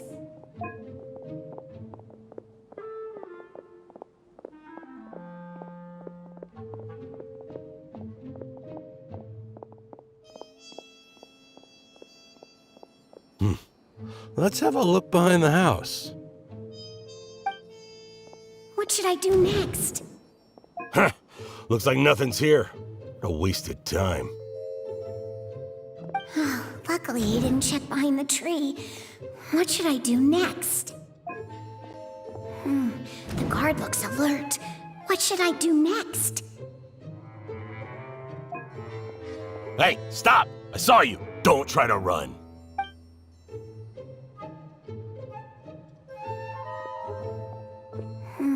The guard looks alert. What should I do next? Doesn't seem like anything unusual's around here. Looks like the guard finally left. I need to go.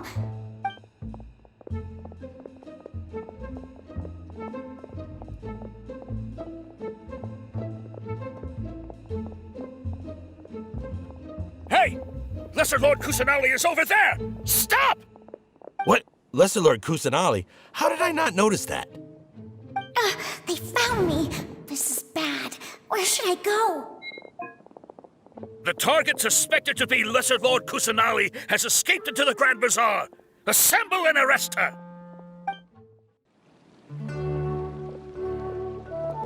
Where did she go? How did she disappear? Did we lose her? Hurry up and find her! Hey, why is your team here? Didn't we say to split up our search? Hurry! Hurry! This place is... Why are you all here? Yeah, isn't it one heck of a coincidence? Everybody's here. What on earth is going on? I suppose that's all of you? Who are you? Did you set us up? What are you planning? Phew, that was rough. I almost got caught. Little brat! So you're not actually Lesser Lord Kusanali. Who exactly are you all? Eremites from the desert? Just some colleagues. Think of this as a business competition, or a personal grudge. After stepping into our traps, stop thinking of yourselves as hunters. Behave like the prey you are.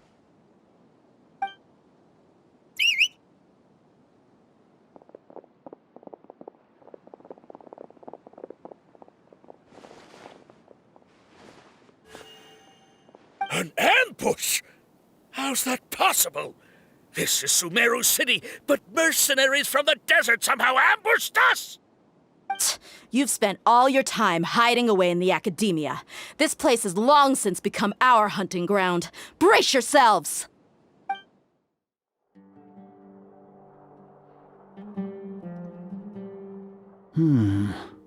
This is odd. The academia has quieted down after the conclusion of the Nyagarbha Day ceremonies, but it's much quieter than usual. Where are the guards? Why have I not seen a single one? Guards? Grand Sage, how may I be of assistance? I called for the guards. Why did you come? My apologies, Grand Sage. Right now, all Academia guards have entered the city to perform the ordered arrest. I thought you knew. Arrest? Who is there to arrest? I have an ominous feeling. Arrest Lesser Lord Kusanali, right? Is that not what the order was? Lesser Lord Kusanali? You mean she has disappeared? Yes. I wouldn't dare make up something like that. Right now, everyone is in a panic, and many are saying that Lesser Lord Kusanali will take revenge on us. What happened? Just what is going on? Lesser Lord Kusanali somehow escaped? Was it Alhaitham and his party that freed her? That's impossible. The Academia is heavily guarded today, and any order to release Lesser Lord Kusanali would be strictly confidential. Besides, Alhaitham and the Traveler are already in our hands. What manner of trickery did they employ? How could Lesser Lord Kusanali disappear into thin air? Disappear? Wait. How was the arrest order distributed to the guards? It was issued by the Akasha earlier today. Only you have the authority to send messages like that, so I thought it was your order.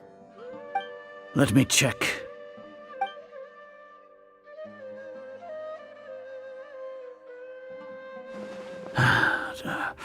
Here. Lesser Lord Kusanali has escaped from the sanctuary of Surasthana. Go to the city and arrest the escapee immediately. The Akasha indeed contains this information, and it clearly appeared in my mind. How did they bypass my permissions to issue this kind of message? Was it the report about the traveler that Alhaitham submitted? No. I specifically checked that knowledge capsule before entering it into the Akasha. Could that have been a red herring? Well, even if I figure it out now, it won't make any difference. The important thing now is to confirm Lesser Lord Kusanali's status. Have you been to the sanctuary of Surasthana to confirm that Lesser Lord Kusanali has indeed escaped? Confirm? No, I haven't. It may be a bit offensive to say this, but Grand Sage, what you're saying doesn't make any sense. How can the information in the Akasha be inaccurate? What the Akasha decrees is fact. That is common knowledge to all of. If we have to confirm the information and knowledge from the Akasha ourselves, then how is that any different from us learning that information ourselves? Wouldn't Greater Lord Rukkhadevata's legacy lose its meaning that way? In the beginning, it was I who asked you to believe in the Akasha, to believe in the legacy left by Greater Lord Rukkhadevata. Are you trying to use my words against me? No, Grand Sage. I'm merely confused because I believe in you. I never meant to refute you. Stay here and see if there are any suspicious people around. I'll go to the sanctuary of Surasthana on my own. Yes, Grand Sage.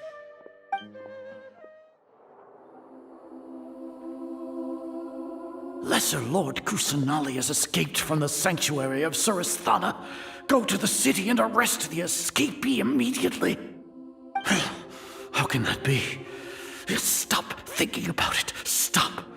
It must be a trick of theirs. As long as I personally confirm it.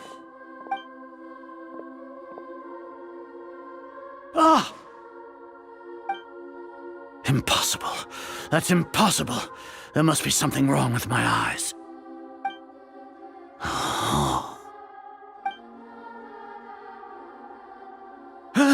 She really appeared again? What is the meaning of this? What a comical sight, Azar.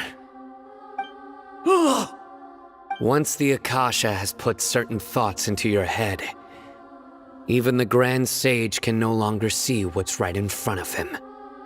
You all can only see the world in your mind, the one you think you know. And precisely because of this, you disregarded Lesser Lord Kusanali's existence. She has been a wise and worthy Archon. Cyno, have you been waiting for a chance like this? The Akasha predicted that you would return to the Academia to confront me, but I didn't expect it to turn out like this. I was careless. No, you were blinded. Your faults stem from your reliance on the Akasha. You're still the same as always. I truly did not expect a proud person like you to cooperate with Alhaitham and the Traveler. People change, Azar. Admit it. The Akasha can't predict my actions anymore. Then tell me, what have you found during your investigation? You want to buy time? This is the sanctuary of Surasthana. Under your own regulations, even Academia staff are forbidden to come here. No one will come to save you. As for the investigation, I've at least confirmed that you are guilty of insurgency against the Archon. A serious crime. So what? Did you do all of this so I would plead guilty in front of you, General Mahamatra? No. I want you to plead guilty in front of the Archon herself. You once said that I had no standing to judge you. So now, how about judgment in the name of a god?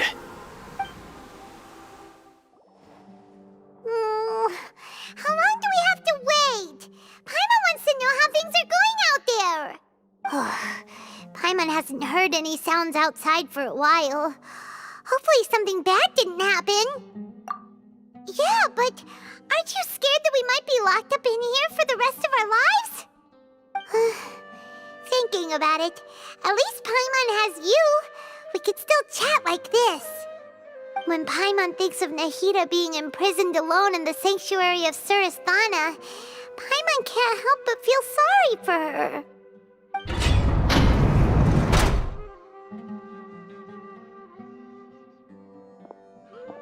Here comes your savior. Dia! Paimon just knew you would come to rescue us! You two really owe me some big thanks. I had to search through who knows how many guards to find the key here. It felt even more tiring than whacking them.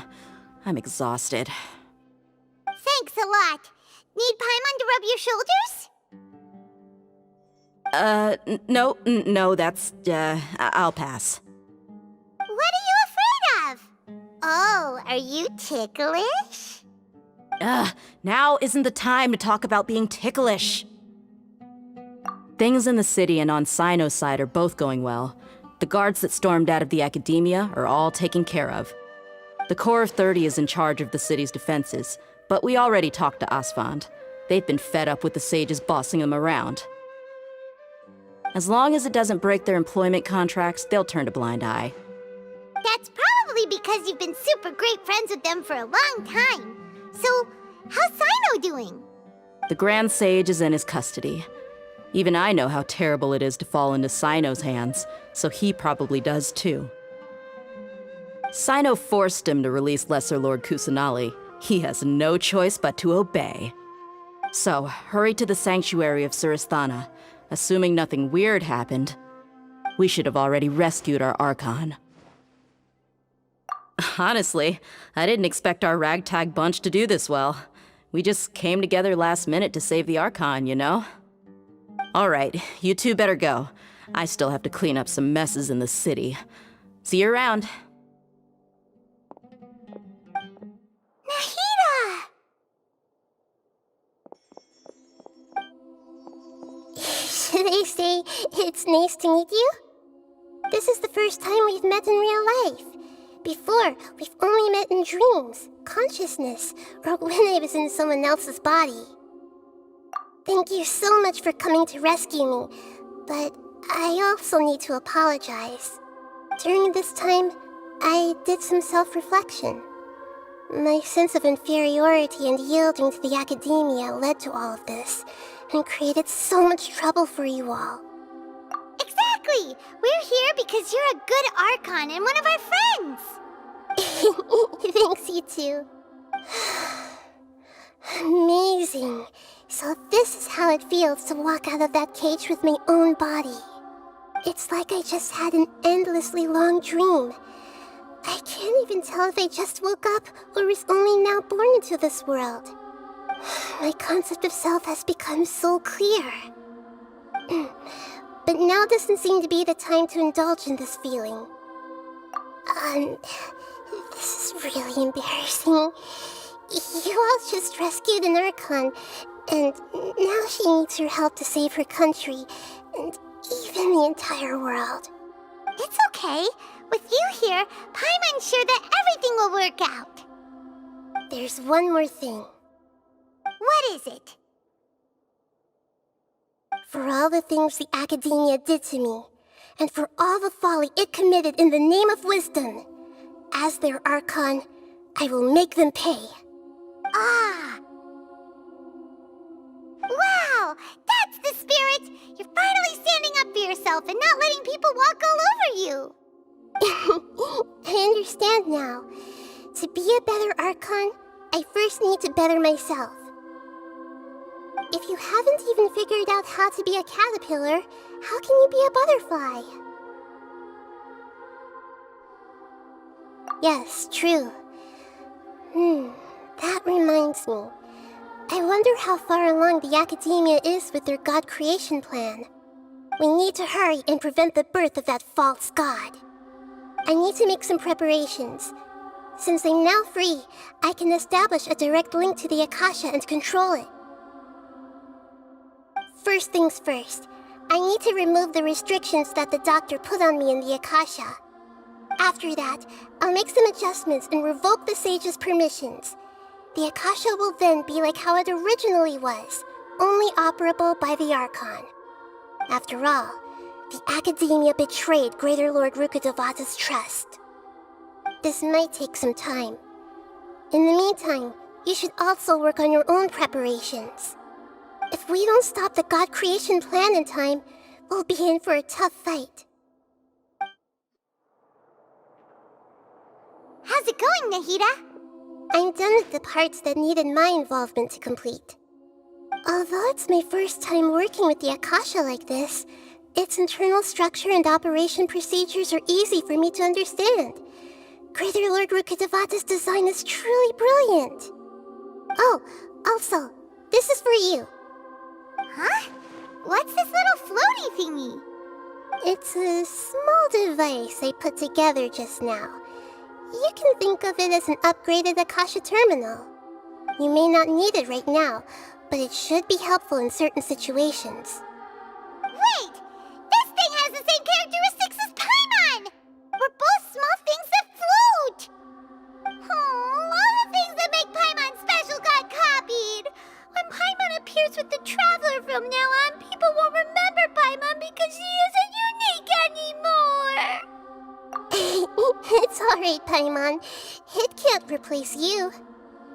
It's only a flying device, but you're the Traveler's irreplaceable friend. You're so good at comforting people, Nahida. If only the Traveler was as smart as you. I was simply telling you what I feel to be the truth. Nahida, you're natural at this. What you just said made Paimon even happier. By the way, there's something I need to confess. Even though I'm the Archon and in control of myself again, I'm not very good at fighting. You may have heard that an Archon's power is derived from their people's faith. However, I'm not as well loved as Greater Lord Rukkhadevata. If we get into a situation where combat is our only option, I'll have to count on you, and I'll do my best to provide support. I'm glad I can rely on you. So the God of Wisdom isn't good at fighting? That actually sounds about right. I've located where the false god is. Time is of the essence, so let's get to it. What is this place? Is this really the way we need to go?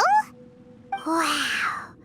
Who would have thought there'd be a place like this hidden right slap bang in the middle of the city? The sages wanted to realize their god creation plan without being discovered. The safest and most convenient way would be to build within the Academia itself. That's true. They were already hiding one god, so why not two? Judging from the structure here, the project is a huge undertaking. The sages really saw the god creation plan as their ultimate goal. But this place doesn't look like it could have been constructed by the Academia alone. The Fatui under the Doctor sure didn't hold back. They provided a lot of technological support. Yeah, or else they wouldn't have been that generous. Is that it, though? I've always felt that this Doctor is different from the Academia sages. He doesn't seem to share their sense of urgency. Instead of being interested in the end product, it's like he's enjoying the experimental process. The Fatui Harbingers are all such weirdos. So, the Doctor being weird is actually normal. So, this Fatui that they're trying to turn into a god, We had previously come into contact with his consciousness. He harbors particularly strong obsessions. One is the desire for a gnosis, since he was created to be the vessel for one. The other obsession is probably related to his past. I can't quite explain it. Paimon knows that he was a prototype puppet for the Raiden Shogun before he became a Fatui Harbinger. That's why he wants a gnosis so badly. There's no way he'd willingly be a test subject, not with that temper and ego of his. It sounds like you know the Balladeer quite well.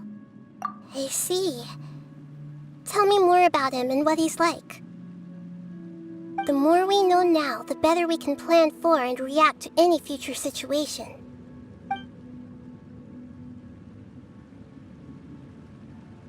Ah, I see. How fascinating. Alright, time to go. Let's get through here and meet him in person. Looking at its operational status, we must prepare for the worst. The god they wanted to create is likely close to completion or already completed. Oh no, what should we do? Paimon can't imagine how hard it would be to fight against a Fatui Harbinger with a gnosis. Are you nervous, Paimon? If you really want to know, of course Paimon's nervous. Aren't you too, Nahida? Yes, I am. This is probably the first time I faced with a calamity of this degree since my birth. I feel not just nervous, but curious as well. Curious? Curious about what? Curious about our fate. To me, everything we perceive in this world, everything we learn, and everything that happens to us is considered knowledge. And if it's a form of knowledge, then it can be understood. However, only fate is about that which has yet to occur, so it has always drawn my curiosity. So to me, fate is the ultimate knowledge.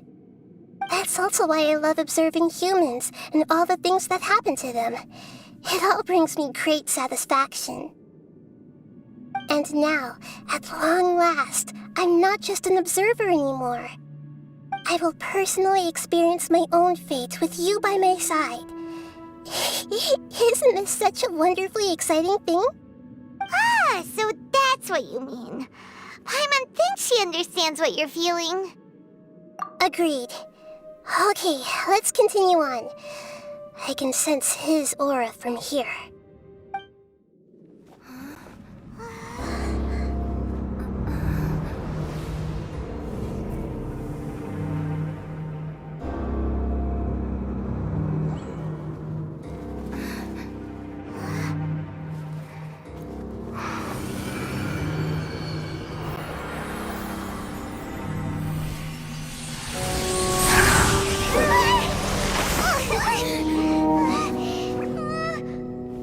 Who would have thought the world would be so eager for my birth?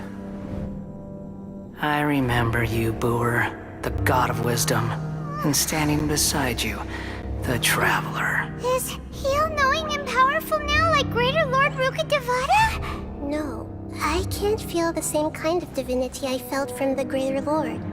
It seems that the sages didn't get the chance to infuse the divine knowledge capsules into him. But even still, he has undoubtedly become a true god now. So we're too late? The Balladeer has already become a god? The Balladeer. A long bygone title. When my spirit ascended to divinity, I felt as if I had existed for the same number of epochs as heaven and earth. Looking back, the existence of what once called itself Kunikazushi appears infinitely small and ugly.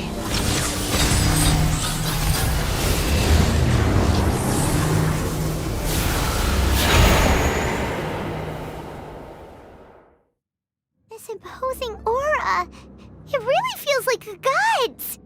A body that capitalizes on the Balladeer's original construction as a mechanical puppet, with the Gnosis serving as a constant power supply. How much effort and resources did the sages put into this? From a purely technological perspective, it's a commendable achievement indeed. It's no exaggeration to say, this is the culmination of human wisdom. You sure are something! Dishing out compliments at a time like this? But I don't think he's reached the spiritual height of a god. Strife is engraved upon every god and every gnosis brought forth into this world. Can you feel it? The exhilaration of such power, and the thrill of anticipation for our contention. Nahida wouldn't feel the same things as you! Do you not realize that you are interrupting a conversation between gods? Lowly creature, know your... The strife engraved upon a gnosis. You're talking about the Archon War. Tevat's current peace was not easily won. I didn't personally participate in the Archon War, but the way I see it, all those losses were meaningless, driven by the demands of the laws. There's no point in bringing it up again.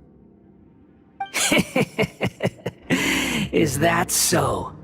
Yet I am deeply disappointed that I was never allowed the fortuity to personally participate in the Archon War. This is a first. Encountering a god in this world who does not crave power.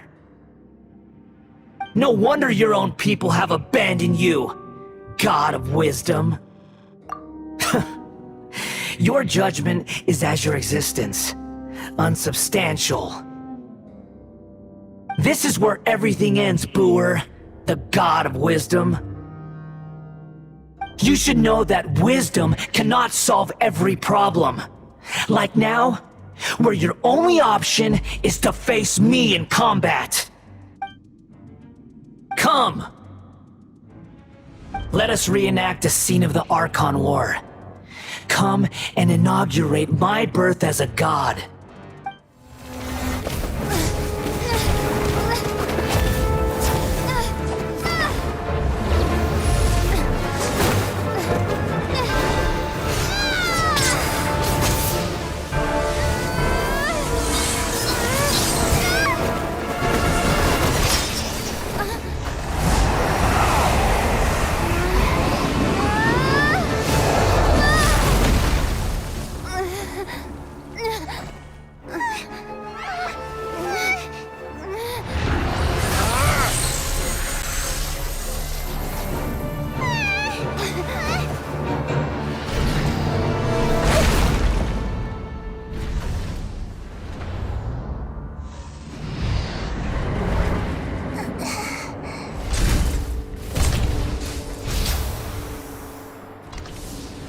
This is supposed to be a battle between gods, yet you choose to hide behind a mortal.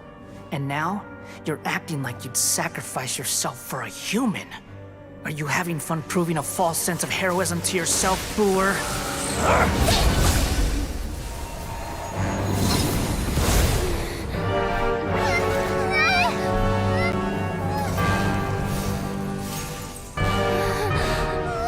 The data collection is almost complete. Do you even know how many times you've tried to take my gnosis from me?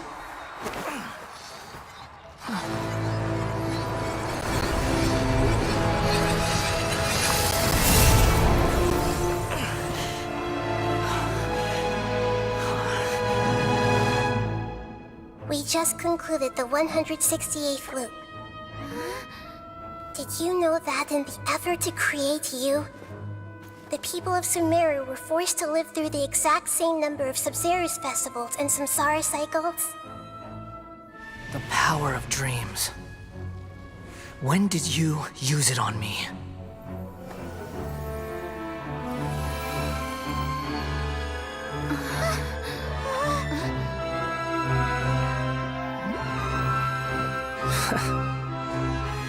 You can't even defeat me in a dream.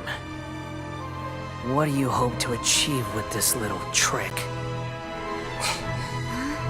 Come, Traveler. Just like before. Allow me to awaken the memories in your dreams. All that battle experience! It's more than that. Compile everyone's wisdom in the name of the Archon. That is the original function of the Akasha. I've sent everything that happened just now to the people of Sumeru in the form of knowledge. I've asked them to help you find a way to defeat the false god.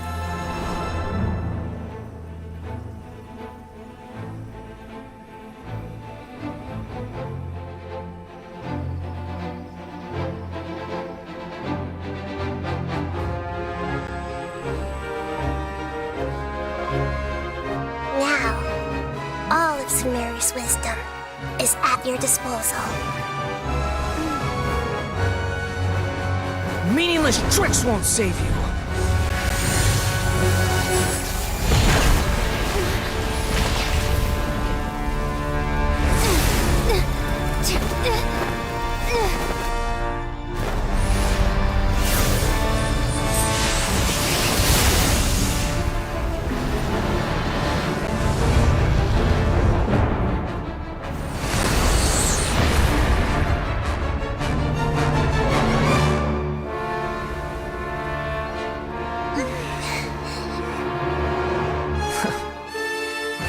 Are you done with your tricks? Can I finally take this as a real battle between gods? I'll leave this to you, the first sage of Bur.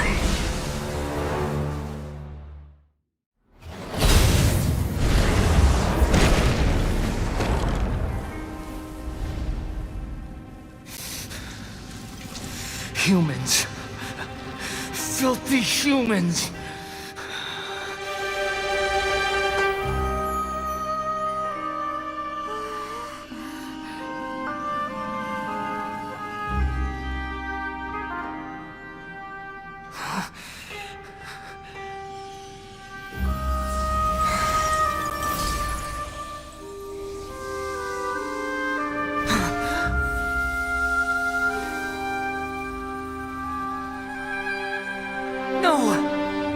Wait! Please! Anything but the Gnosis!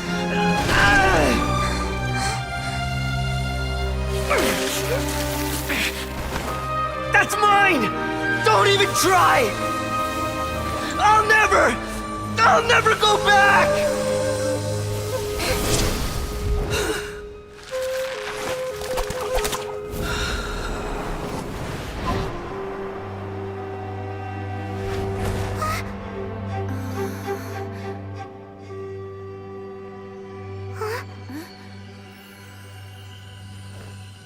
We haven't yet found the answer to the most important mystery. Irminsul is still waiting to be saved. With the power of another Gnosis, we may now finally understand the last memory of Greater Lord Rukkhadevata.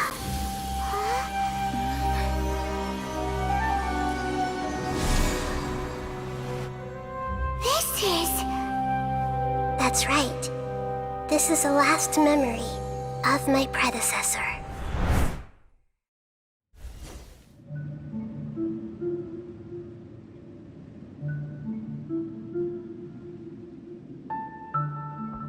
Huh. This sure seems very different from what Paimon imagined. Shouldn't Irminsul be in this realm of consciousness? Yes, that is our destination. But I didn't expect the remaining consciousness of Greater Lord Rukkhadevata to be as polluted as this. Forbidden knowledge?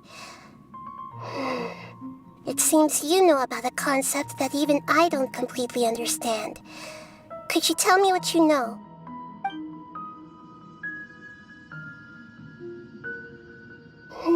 Your inference seems logical enough. Forbidden knowledge once polluted the desert thousands of years ago, but was successfully repelled thanks to King Deshret's self-sacrifice, and Greater Lord Rukkhadevata nearly exhausting her power. Then, a second instance of forbidden knowledge pollution occurred during the Khaenri'ah Cataclysm 500 years ago. But I'm afraid it is much more serious this time, with Irminsul itself already in danger. So, if we're in the remaining consciousness of Greater Lord Rukkhadevata, and it's also been affected by forbidden knowledge pollution, then does that mean, in order to save us, Greater Lord Rukkhadevata? Yes. It's very possible that she sacrificed her life in the fight against forbidden knowledge.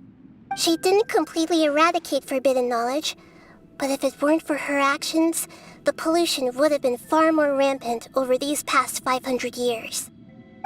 The way that everyone, including me, has forgotten everything about forbidden knowledge may very well be due to her restoration of Irminsul. Aww. Do you feel sad, Nahida? I'm just sharing her pain. The pollution of her consciousness here is severe. There is madness, chaos, and pain all around us. Did she fight to resist the forbidden knowledge pollution in such terrible conditions, all the way up to her last breath? She even used her last remnant of lucid consciousness to leave a clue for us to follow. Yes, her words were distorted by forbidden knowledge, so that's all we could hear. But now, we have a chance to find the answer to this mystery. We can cross the polluted consciousness until we found the right path to meet with her lucid consciousness. And then, we'll let Greater Lord Rukkhadevata tell us the truth in person. Each of us need to be mindful of the state of our own consciousness while we are here. Even with the Gnosis' protection, we must always keep a clear mind. Otherwise, we could go mad at any moment. That's so scary. Don't worry, it should be easy enough for you to keep that mind of yours clear, Paimon. Let's...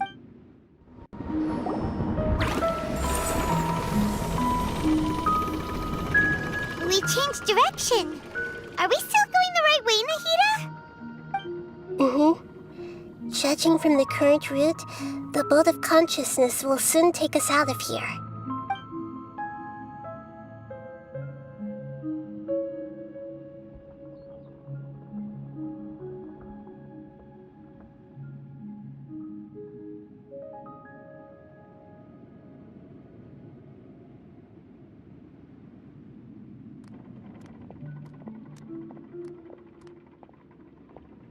We'll be arriving at our destination soon. How are you feeling? Are your... Huh? But everything's been completely normal for Paimon. Hopefully there won't be any more interruptions. This time, we should be able to meet Greater Lord Rukkhadevata. Are you saying you've never met Greater Lord Rukkhadevata before? No. It seems that my birth and her death took place at the same time. Otherwise, I think she would have given me a little more guidance, and I could have done a better job. Hey, you've done a great job, Nahida. Let's get out of this creepy place and go meet her.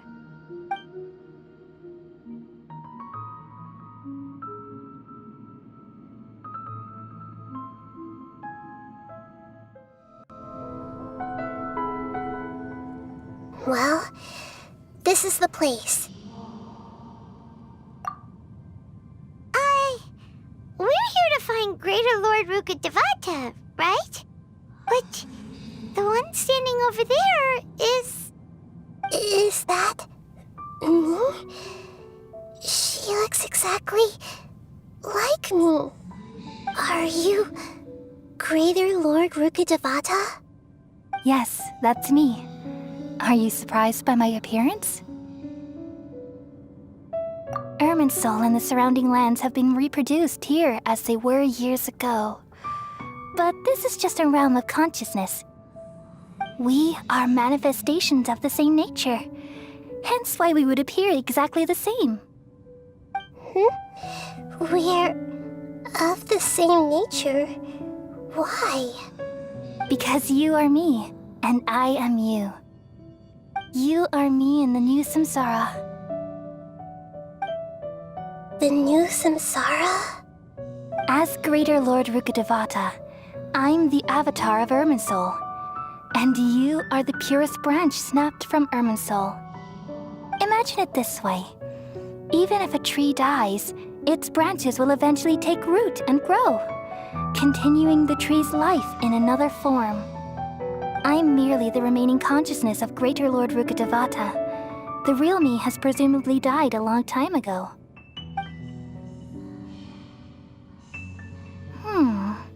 Judging from your appearance, I've probably been dead for 500 years. But you're finally here. My new self in the samsara. If this is true, then am I going to be a great Archon like you someday? Though we share the same nature, our fates are bound to be different. All things have their own fate. When a branch grows into a mature tree, it won't be the same as the original tree. That's why fate is the ultimate knowledge, isn't it? That's a great insight. Yes, very good. It's also precisely why you won't become like me. Really? But perhaps you may become an even greater Archon than I. I already see a determination in you that I didn't possess in my time, and the future that it leads you to will be yours alone.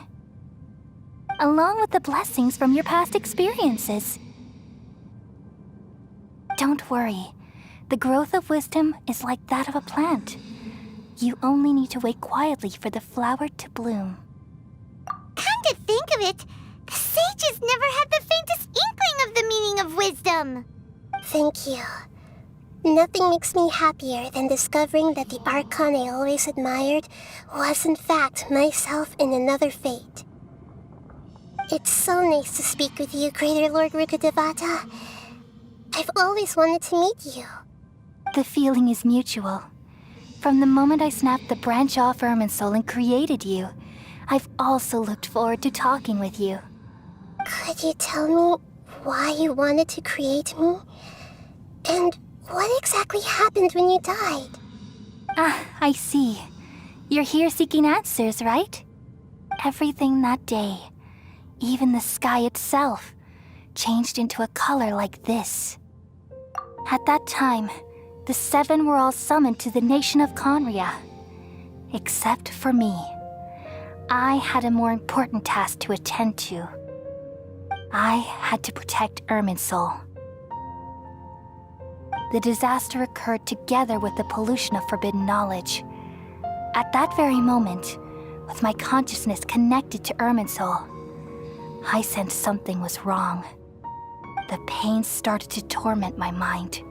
By the time I reached Irminsul, it was already displaying signs of corruption. Had I not repelled the pollution of forbidden knowledge with King Deshret thousands of years ago, I might have felt even more hopeless and lost. So what exactly is forbidden knowledge? It's a kind of knowledge that doesn't belong to this world, and a form of truth that can't be understood. It came from the very bottom of the abyss. Even I could never understand it. The world is constantly rejecting it, leading to all kinds of bad phenomena. If we allow forbidden knowledge to pollute Irminsul, I'm afraid the entirety of Teyvat could fall apart. So, there's knowledge that even the God of Wisdom can't understand? At that time, I knew I couldn't repel the forbidden knowledge with my strength alone. Which is why I created a device that compiled human wisdom and named it the Akasha. It's truly the world's most amazing invention. Thank you. For a long time, I thought dreams were the fruit of human wisdom. Though it was selfish to do so, I borrowed people's dreams using the Akasha. Then I compiled their wisdom and all of my own power. Well, did it work? Thanks to the wisdom of the people of Sumeru, almost all the forbidden knowledge was cleared from Irminsul. But things didn't go as smoothly as I thought. I had a terrible headache, which gave me an uneasy feeling. And then I remembered that my consciousness was also connected with Irminsul. It brought me knowledge and wisdom, but vile corruption as well. From the very beginning, my existence had been polluted by the forbidden knowledge. Oh How could that happen? I've experienced that pain in your consciousness. It must have been a horrible experience. Yes, but my feelings weren't important. The important thing was that even if I died, my existence and everything related to me would continue to exist in Irminsul as memories and knowledge, meaning that the forbidden knowledge couldn't ever be permanently eradicated. And there's no way for me to eliminate myself. It would be a sort of paradox. So, I took the purest branch of Irminsul as my incarnation in the next samsara and left a trail of clues, all in hopes that you would come here and remove me and my pollution from Irminsul forever. Wait, no, I can't. So you realize what that implies. You are very smart indeed. Irminsul has all the knowledge and memories of this world. And as you've realized just now, removing me from Irminsul means I essentially will never have existed in this world. But this is the only way to save Irminsul. People love you so much and they've missed you so much over the past 500 years. I am exactly the same. So how can we just forget you like this? Is there really no other way? There must be something else I can do. You're the god of wisdom, Buer. You should know that there is no other way. But this is so cruel. I don't want to forget you. No need to feel so sad, Buer. As someone who delights in wisdom, you should feel joy at finally finding the answer. These are the words in their entirety. The answer you've been seeking all along. Let the world completely forget me.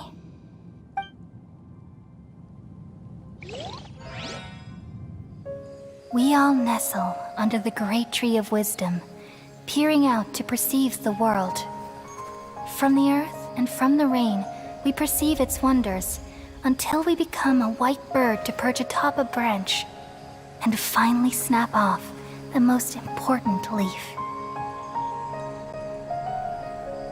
Once upon a time, I alone dreamed in this world. In my dreams, everybody would also dream after they fell asleep.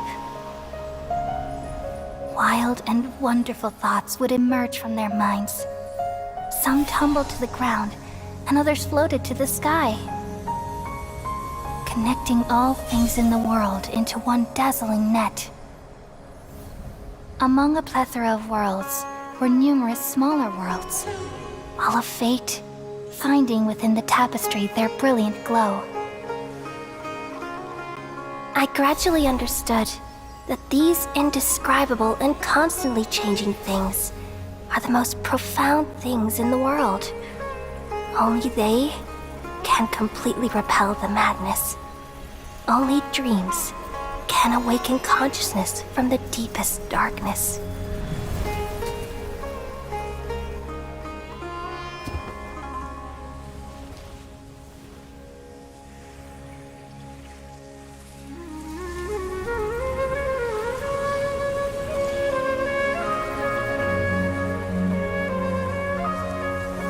I'm the one who posed this question, yet also the one who sought a solution.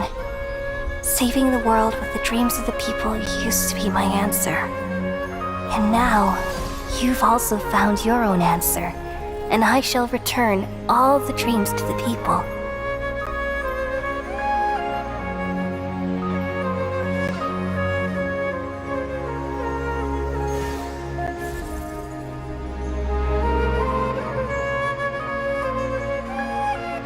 Goodbye, people of Sumeru.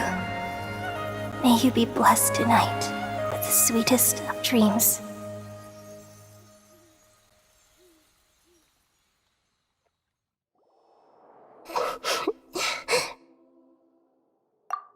I'm alright.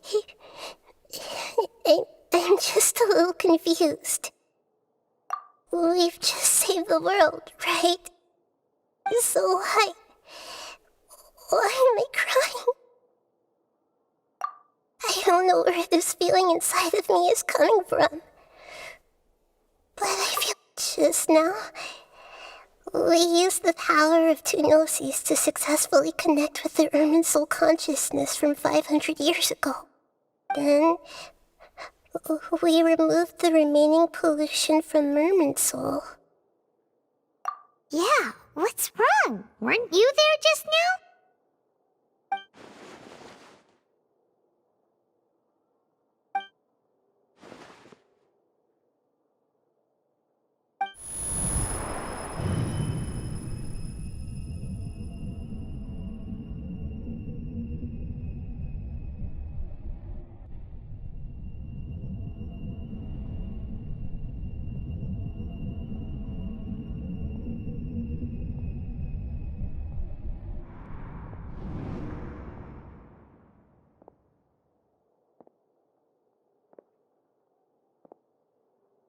Huh? That sound. Traveler! Paimon! I've been waiting here far too long. But finally I have the chance to be alone with you. All the precious time I wasted has finally paid off. The doctor! What have you done? Just a type of sound wave that can quickly put defenseless people into a dream. As I expected, it doesn't have any effect on gods. This is the only thing of interest I found among the sage's research. I thought I'd take it for a little spin. Don't worry. I know you would never forgive me if I actually killed them. I'm here to negotiate with you. Naturally, I won't do anything dangerous that could potentially damage our relationship. Negotiate with me? I heard you had already left Sumeru. Why are you here again now? I left Sumeru, but I also stayed in Sumeru. Even the God of Wisdom is restricted by the habits of cognition. How disappointing. You mean there are many different versions of you in this world? An astute guess. Even the same individual will have different cognitions at different ages. A long time ago, I made a major decision in hopes of preserving all my perspectives of how I observed the world. Observation is the first step of any experiment, but observing the current world doesn't satisfy me. It lacks an important dimension, that of time.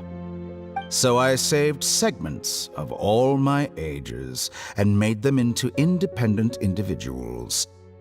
That's all there is to it. Indulge me. How does the God of Wisdom find my method of seeking knowledge? It's an insult to the very concept of life. Life inherently has many rules and restrictions, each with its own significance and reason to exist. They can't be broken on a whim. Good. Amazing, even. Indeed, it's difficult for humans to make peace with themselves, not to mention oneself from a different period. Since you were in the academia, why wait until now to show up? You could very well have stopped us and helped that fake god. Simple. Let me ask you this. Would any staff member ever help the subject in the middle of an experiment? It was my experiment, so why should I interfere with the results? The academia saw the plan to create a god as their ultimate goal, yet you only saw it as an ordinary experiment. You really are crazy. If the experiment succeeded, you would have had a new god on your hands. How would you have faced your own god then? Would you still take the same stance?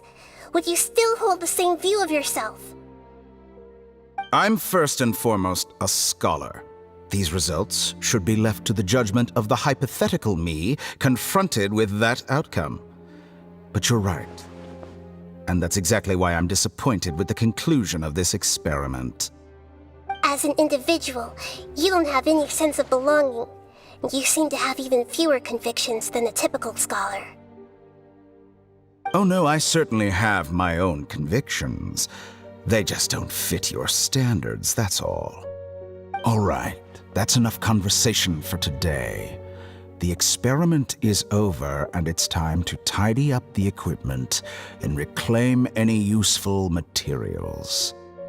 For example, the Gnosis. Lesser Lord Kusanali, you're an intelligent Archon. I'm sure you understand the disparity in our combat abilities at this time. Besides, you have no way to use that Electro-Gnosis in battle. Didn't you say you were here to negotiate with me? Somehow, it's starting to seem like you intend to take it by force now. I'm merely stating a fact.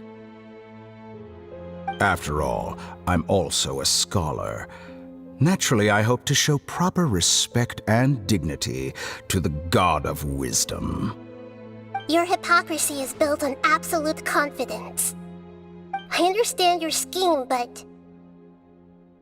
what if I were to destroy the Gnosis now and awaken the heavenly principles?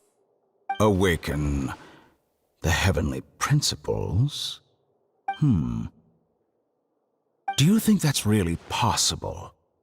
The heavenly principles have been silent for many years, but the Gnosis are symbols of their control over Teyvat and all the laws. Will the destruction of a Gnosis attract the attention of the heavenly principles? And if so, how do the Fatui plan to deal with the consequences? Do you dare to gamble such a possibility with me? Gamble? How surprising. I thought you would show evidence or use rigorous reasoning to prove your point.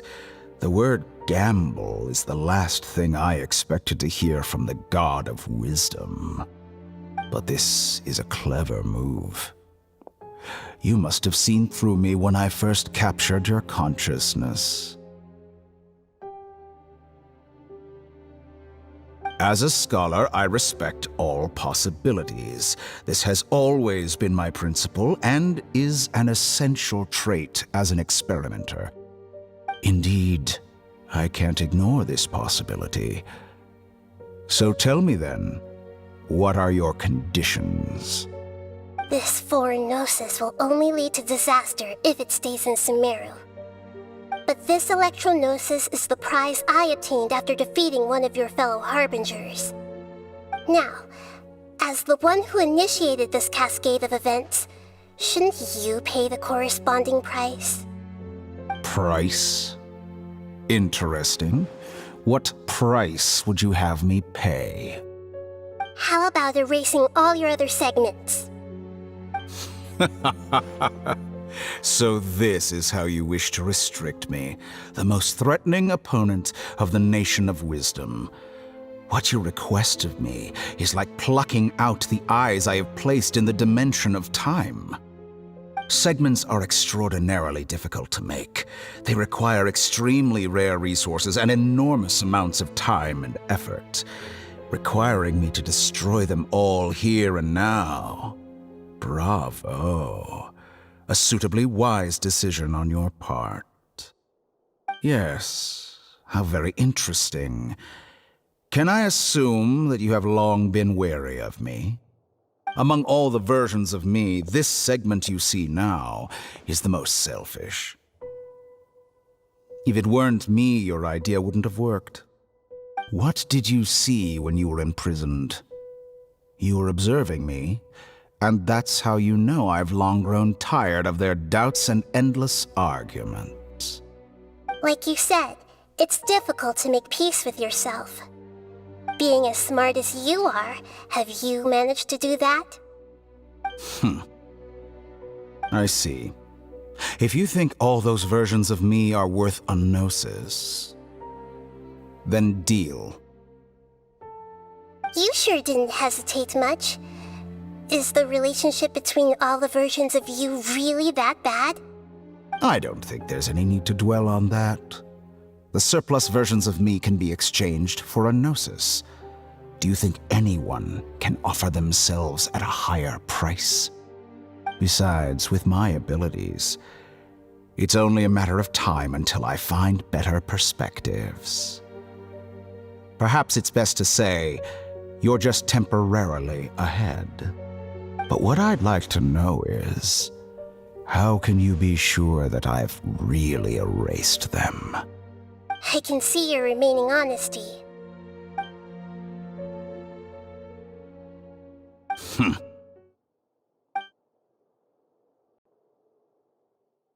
What a ridiculous decision! You can't be serious! How could I have been so short-sighted? You think this is the end? Wait, I'll have my revenge! You'll make this moment count. You will regret this! Well, have you confirmed that it's complete? Here, take it. The future of Sumeru City will be in my hands alone.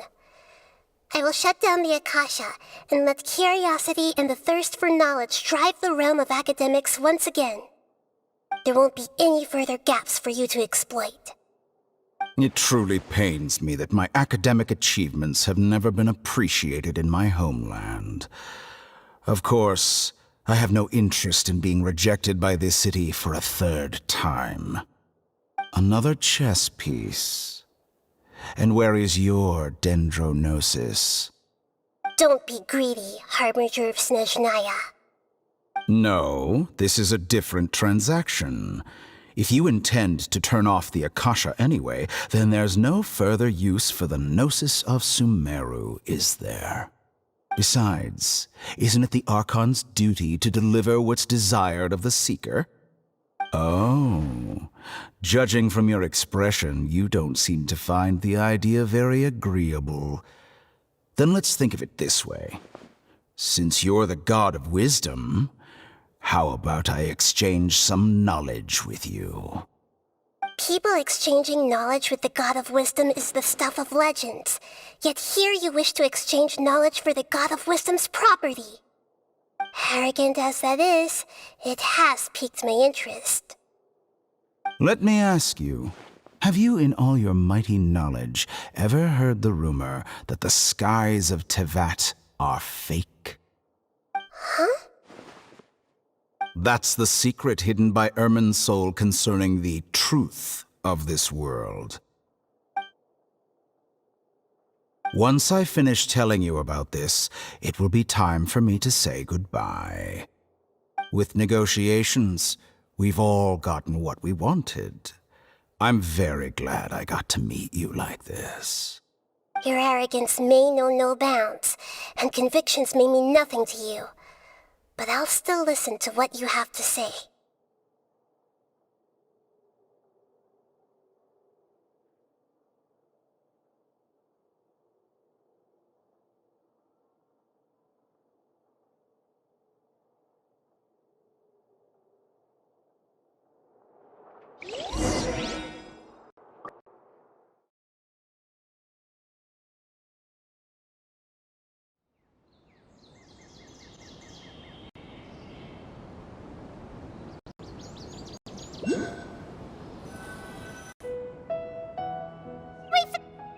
Together!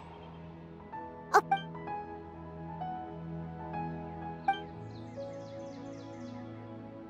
Are you awake? Kali says it's time for breakfast. Come on, get up! Good morning! How are you feeling today? Good to hear. It looks like we've recovered pretty well. Not even Tighnari could stop us from going out now, right?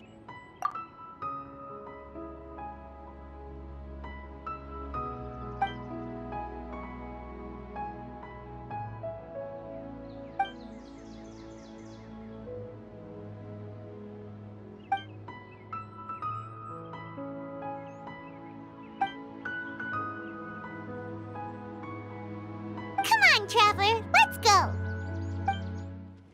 Good morning. Looks like you're awake. Yep. I prepared some breakfast today. Please have a taste. I hope... It's nice to have you here so we can eat something yummy. Well, now that I've recovered from Elazar, I'm feeling better than ever. I can even prepare 4 or 5 meals a day now. And Paimon bets they're all delicious.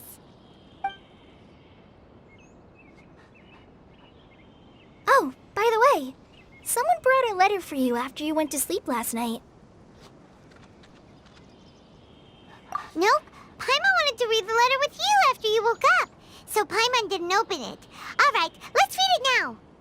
Oh, it's from Nilou. Ahem.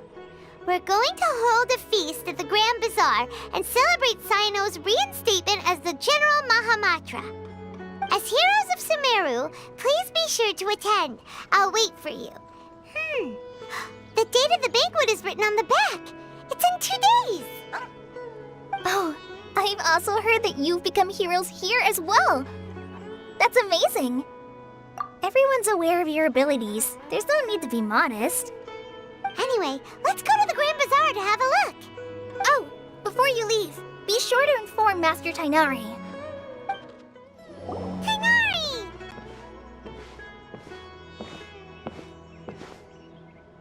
Ah, good morning.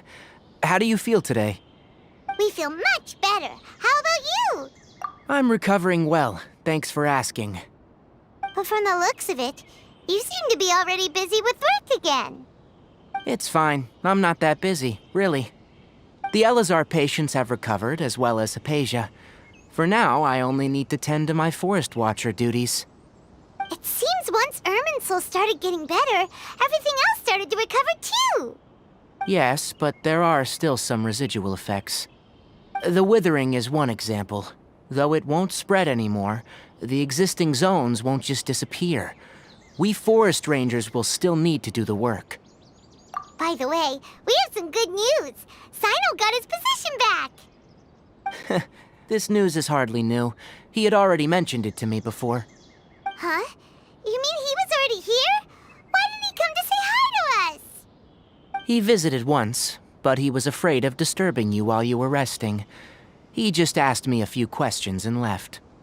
Then you probably already know all about the celebration feast. Celebration feast? No, I haven't heard anything about that. Huh? But didn't Nilou say in her letter that they would celebrate Cyno? He didn't tell you? Perhaps. Or, alternatively, he doesn't know about it either. Come to think of it, Cyno doesn't seem like the type who'd enjoy a celebration feast. You and Kale are both Cyno's close friends. Why don't you come to the feast with us? Kale has taken over some of my tasks these days. I don't think she'll have time for it, not to mention me. You see, some VIPs have come to the forest recently. Huh? VIPs? Very important Paimons? Well, technically speaking, they are former VIPs. The sages involved in recent incidents have begun their training in the Avidia Forest, and the people they had previously imprisoned have all been released. Huh? Yes, he's a little weak, but he isn't injured and his condition is stable. Lesser Lord Kusanali, in her boundless mercy, has decided to spare Azar and the other wrongdoers. Supposedly, they were ashamed of their shallow ideologies, and have decided to dedicate the rest of their lives to cultivating wisdom in the Avidia Forest. When they learned that Lesser Lord Kusanali had defeated the Balladeer and saved Irminsul, they were shocked at first, but also became happy, feeling that the sacred light guiding them on the path of discovering wisdom had begun to shine once again. As a result, work has increased for the Forest Rangers. That sounds really exhausting. There is nothing we can do, really, but that's another topic. Back to the matter at hand. Are you two planning to head out? Ah, right! We're here to request permission to head out. Would that be okay? You've recovered well. You may go. But be careful. Yay! Will do! Well, there won't be any problems if the feast starts at that time. Everything has already been prepared. Mr. Zubair, I finished tallying things up here. Well, except for the guests. Is a simple reply really that much to ask of our guests? It's affecting our arrangements. Oh, it'll be fine. Besides, it never hurts to get things ready in advance. I was thinking the same thing. The feast will be held sooner or later, right? Hey, Nilou! Traveler, Paimon! We got your letters, so here we are! You're the best! The other guests haven't even replied yet. Huh? Are we the only ones that have arrived? Yeah, I had someone deliver letters to all of our guests. But maybe everyone is still busy with other things. Look, I get it. Sumeru is in an extremely important period of transition right now, but even if your friends are important figures, they shouldn't just ignore your request like this. Nilou is Sumeru's #1 celebrity, after all. You have no idea how happy I am to talk to people with good taste. If you consider enjoying Nilou's dances having good taste, then almost everybody has good taste. Because Paimon thinks everybody will love her performance. That's right. We all think she's amazing too. Nilou is an absolute favorite among those of us who frequent the Grand Bazaar. For Outlanders, you have a great eye. Master Zubair, let's have a vote for the most outstanding audience members next time. I think these two may win. Nonsense! It is not for us to determine the value of an audience. But indeed, we could try giving gifts to people with particularly good taste. I heard there's a device in Fontaine called a camera that can record people's appearances as pictures. Such pictures would make superb gifts. Ooh, good idea.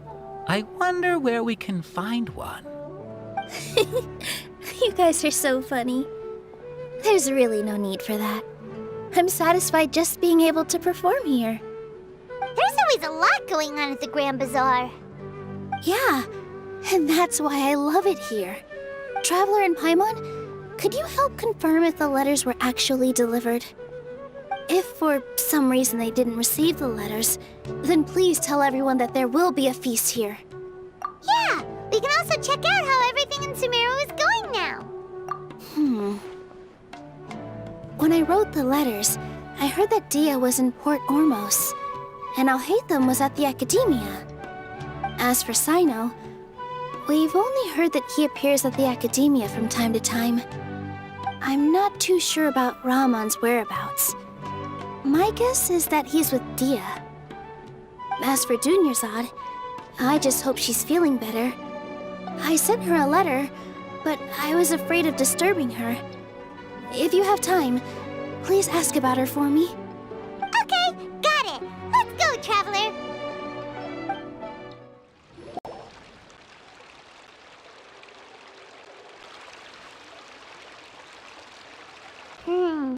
We haven't seen Alhaitham anywhere.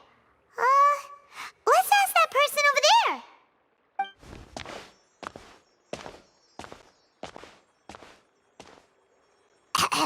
Hey there, have you seen Alhaitham around? Yes, it seems Scribe Alhaitham has gone to the House of Dana. You should be able to find him there. But you're already the second group of people I've seen looking for him today. He must be quite the busy man. Oh? Who else was looking for him? Mr. Cavey was just here asking about him. You wouldn't believe how terrible their relationship is. And now you two are here. Don't tell me everyone's here looking for gossip about the sages. No way! We're strictly here on business. Ah, I see. Sorry, I thought maybe everyone's as interested in rumors about the sages as I am.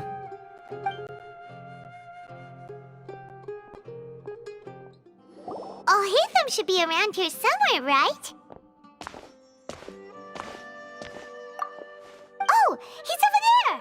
But it looks like he might not have time for us. Just put down that worthless book and tell me what happened in the Academia. This is not just some worthless book. Do you have any idea how difficult it is to find a physical book like this in Sumeru? It doesn't matter. It's probably just another thing that you used your authority to get your hands on anyway. Just put it aside. Listen, I came back today only to hear that the sages have disappeared. Oh, you sound surprised. I thought you would already know the inside story. Would I be here asking you if I knew? You're the scribe, not me. So just tell me what you know already. Well, I almost became a sage. Huh? Oh, don't sound too surprised now. You're the renowned Kaveh, light of the Kshahrewar. Besides, as a master builder and craftsman, chances are you'll be appointed as a sage too. Why do I feel like you don't really mean it? Huh. What makes you say that? Why would you question my heartfelt sincerity? Maybe it's because you've never said anything good about me before. Yeah, well, I share a similar sentiment, and anyone who knows you as well as I do would surely do the same. Oh, you... See? This is why I hate discussing anything with you. Your ridiculous and arrogant attitude always gets in the way. It seems that you really can't stand my personality. Ha! What was your first clue? Well, then you might as well move out of my house. Are you threatening me? Stooping to a new low, I see. Ugh, and don't change the subject. You, a sage? What a joke. The academia might as well just close tomorrow. Are they having a fight? Forget what's going on with the academia. Haven't you been busy with your construction project? Tell me, when are you going to build yourself a mansion? Don't get me started. I get angry just thinking about it. So, what great building did our master architect work on this time? Like I need to tell you. Keep your nose out of my business. No, I think we deserve to know. Where were you when Sumeru needed you most? I was in the desert for a large project, but considering Haravatat's utter ignorance of architectural and aesthetic matters, you probably wouldn't understand. Which is truly unfortunate. I can only pity the man who doesn't understand the first thing about beauty and romance. Hold on, wait a second. What do you mean by when Sumeru needed me most? Well, while you were out fiddling around in the desert, many people came together to save Sumeru from a crisis. Ha!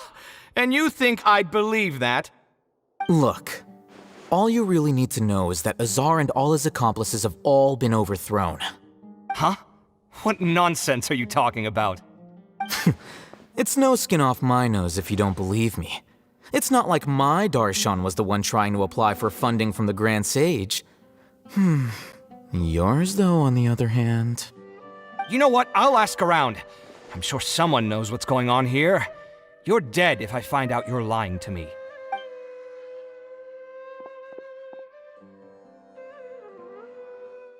Hey, Alhaitham! Oh, it's you two. What's the matter? We're running some errands for Nilou. Have you received her letter? Letter? Nilou said she sent out a letter inviting everyone to a celebration feast in 2 days at the Grand Bazaar. We'll also be celebrating Zaino's reinstatement as General Mahamatra. If she addressed the letter to Alhaitham of the Academia, then the letter should have gone to my office. I've been busy these days, so I haven't had time to check for any new mail at my office. I only now have some free time to attend to personal matters. Have you always been so busy with your work? Of course not. I'm only busy these days because several sages have been dismissed recently and the whole Academia was practically turned upside down. Tighnari told us they all went to train in the Avidia Forest. Apparently they will spend the rest of their lives there. That is already the best possible ending for the likes of them. 4 of the 6 great sages were possessed by their desire for power and attempted to create a new god. In order to pull it off, they even imprisoned the other 2 rational sages. To imagine such things could take place in the Academia. I don't know where to begin. Yeah, you're right. Feels kind of strange to hear them called that after all this time. But then again, the 6 great schools sounded pretty impressive too. Yes, at least that's how they're supposed to sound. It's said that when the Academia was first founded, the Dendro Archon herself established the 6 great schools, each representing one of the 6 different types of wisdom. Numerous Darshans have sprung up and faded. Only the 6 Darshans attaching themselves to the 6 great schools have stood the test of time and obtained permanent seats in the academia. Now, the 6 Darshans are nearly synonymous with the 6 great schools, and the leaders selected for the schools are the 6 great sages. Among the 6 great sages, there is one central leader, the Grand Sage. Unfortunately, only the sages from Vahumana and Amorta remain now. They were imprisoned for opposing Azar and were only rescued after Azar's downfall. So who's managing things in the other 4 schools now? Do they need to find someone new? Yes. Normally, new sages are selected based on a strict set of criteria. Oh, didn't you just say something about becoming a sage? If they pick you, then we'd have a huge connection in Sumeru. Yes, about that. You didn't let me finish my sentence. The person in charge of personnel affairs nominated me to be the Grand Sage in place of Azar and help Lesser Lord Kusanali manage the academia. But I refused. Huh? But why? Ugh, can't you be a little more ambitious? I'm not even interested in being one of the 6 great sages. Like I said before, I don't like being a leader. Oh, all right. So are you busy these days trying to find others to take the job? That's not my job either. I'm only responsible for handling important affairs within the academia before the new sages take office. And the first thing I'll do is reject Kasharawar's application for funding. By the way, who was that other person just now? Is he your friend? Do we look like friends? Paimon doesn't know. That's why Paimon's asking. His name is Kaveh, my roommate. You could say he's the representative for Ksharawar scholars. Which is exactly why he always has so many problems. So everything that's happened recently must be a huge change for the people of Sumeru. Such is the work of the Academia Scribe. Well, anyway, no matter how busy you are, since you are our planner, remember to attend the celebration feast in 2 days. All right, I'll see you there.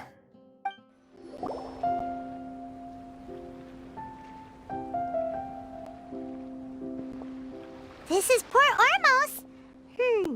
Now where could... Is that Paimon I hear? Huh? Oh, it's been a while. How are you doing? Dunyarzad! It's been so long since we've seen you! I'm doing well. I can go as far as saying I have never been happier in my entire life. I don't know if you've heard, but Elazar has completely disappeared, and all the patients have recovered. You kidding? Knowing them and the connections they've got, I'm sure they've heard about it. Yeah! That's right. My lady is feeling better now, so I'm accompanying her for a walk. Why do you still call me that, Dia? You've already informed my father of your resignation. I guess I'm just used to calling you my lady. Resignation? You mean you're quitting? Yeah, I might start losing my edge if I keep being a bodyguard for the Homayanis. You know that my parents and I are fond of you, and that we appreciate you very much. It wouldn't be a problem if you wish to continue to be our bodyguard. I'm not a woman that's easily persuaded. You should know that by now, my lady. When I took this job, I had already decided that I'd quit as soon as you'd recovered. It's time for me to get back out there and chase that horizon. So what are you gonna do now if you're not gonna be a bodyguard anymore? I want to take a risky job and put my body to the test again. Huh? But we literally just finished one of the most dangerous jobs ever! Are you getting bored already? I know. If I hadn't joined in that plan with you, I wouldn't have come up with this idea. I guess I still get fired up by that feeling of going all out in a fight. It made me realize that I'm still a mercenary through and through. Life is short, and I'm happy that I got to be a part of that operation. But the whole thing also made me realize that there are still many problems in Sumeru, and as a desert dweller, I'm still not completely ready to settle down on this side of the wall. Well, I remember a friend had someone bring you a message. You mean I'll hate them? I didn't expect him to still remember that. I thought he was joking. We just came from talking with Alhaitham at the Academia. Did he tell you that he suggested that I come work at the Academia? What? I heard that Azar and his cronies fell from power, and Alhaitham told me that now was a good time to find a job in the Academia, but only if I wanted to. Whoa. Paimon can't see you being anything other than a mercenary. Me neither. But I think Dia would look great dressed up as a scholar. Ugh, forget about it. I wouldn't last 10 seconds in there. Alhaitham probably just liked the way I worked and knew I'm good in a fight, so he suggested I find some work in the Academia. But you know, if you take him up on the offer, Sino might actually agree and let you become a Matra. Because you're super amazing. The Matra have all the talent they need as long as they have Sino. I prefer to be free to live however I choose. In fact, I chose this job from the very start because I knew it'd be right up my alley. Even if being a mercenary means facing all kinds of danger. A lion has to return to the wild sooner or later. If anything, being your bodyguard has been unfamiliar territory for me. I don't want to see you go, but I'll respect your decision. I'm glad to hear you say that. Come on, no need for the sad face. It's not like we'll never meet again. Once the whole Dendro Archon thing is settled, everything in Sumeru will take a turn for the better. That makes me happy too. But a peaceful society will probably mean less demand for mercenaries like me. Before long, we'll be a dying breed. So I'd better get to work while I still can. Huh? But wait a second. You make it sound like you're leaving now. Well, no, not yet at least. I promised my lady I'd stick around until next week. So, have you been in Port Ormos this entire time? We were wondering if you had received a letter from Nilou. Oh, did Nilou write to us? She heard that you were seen in Port Ormos, so she sent the letter here. Huh. It was probably sent to the inn that we're staying at. My lady has been very energetic lately and keeps taking me on hikes, staying out even into the night. By the time we get back, the receptionist is usually off napping on the job. Right, and we tend to leave quite early in the morning, so the old man on duty is also usually dozing off. So what it really sounds like is that the person on duty is always asleep. I bet the letter's at the reception desk. I'll go check later. No wonder there wasn't a reply. You never received the letter. Good thing Nilou asked us to come and check on that. Sorry to make you two come all the way out here. It must be something important for Nilou to specifically write to us like that. Yes, she said they were preparing a victory feast in the Grand Bazaar, and will also be celebrating Sino's reinstatement as General Mahamatra. She was hoping you could come. Great! I'll be sure to attend. Count me in too. But is there some sort of dress code or anything for the feast? Can I just show up looking like this? Since it's being organized by Nilou, I don't think she'll be too picky about that. If anything, I think she wants to see us as our most natural selves. All right, then this is how I'll show up. The feast will be held in 2 days, so don't forget. Sure. Thank you so much for letting us know. We'll see you there. Oh, by the way, do you happen to know where Sino and Raman are? The General Mahamatra always comes and goes without a trace. Normally no one knows his whereabouts. Oh. But last time we met, he mentioned that he had something to do in Aru Village. You can try your luck there. As for Raman, your guess is as good as mine. I only remember he said that he had something to discuss with Sino. You can ask Sino when you meet him. Don't mention it. You'd better get going. All right, on to our next stop. It's been a while since we last visited Aru Village. Ah, there's Sino.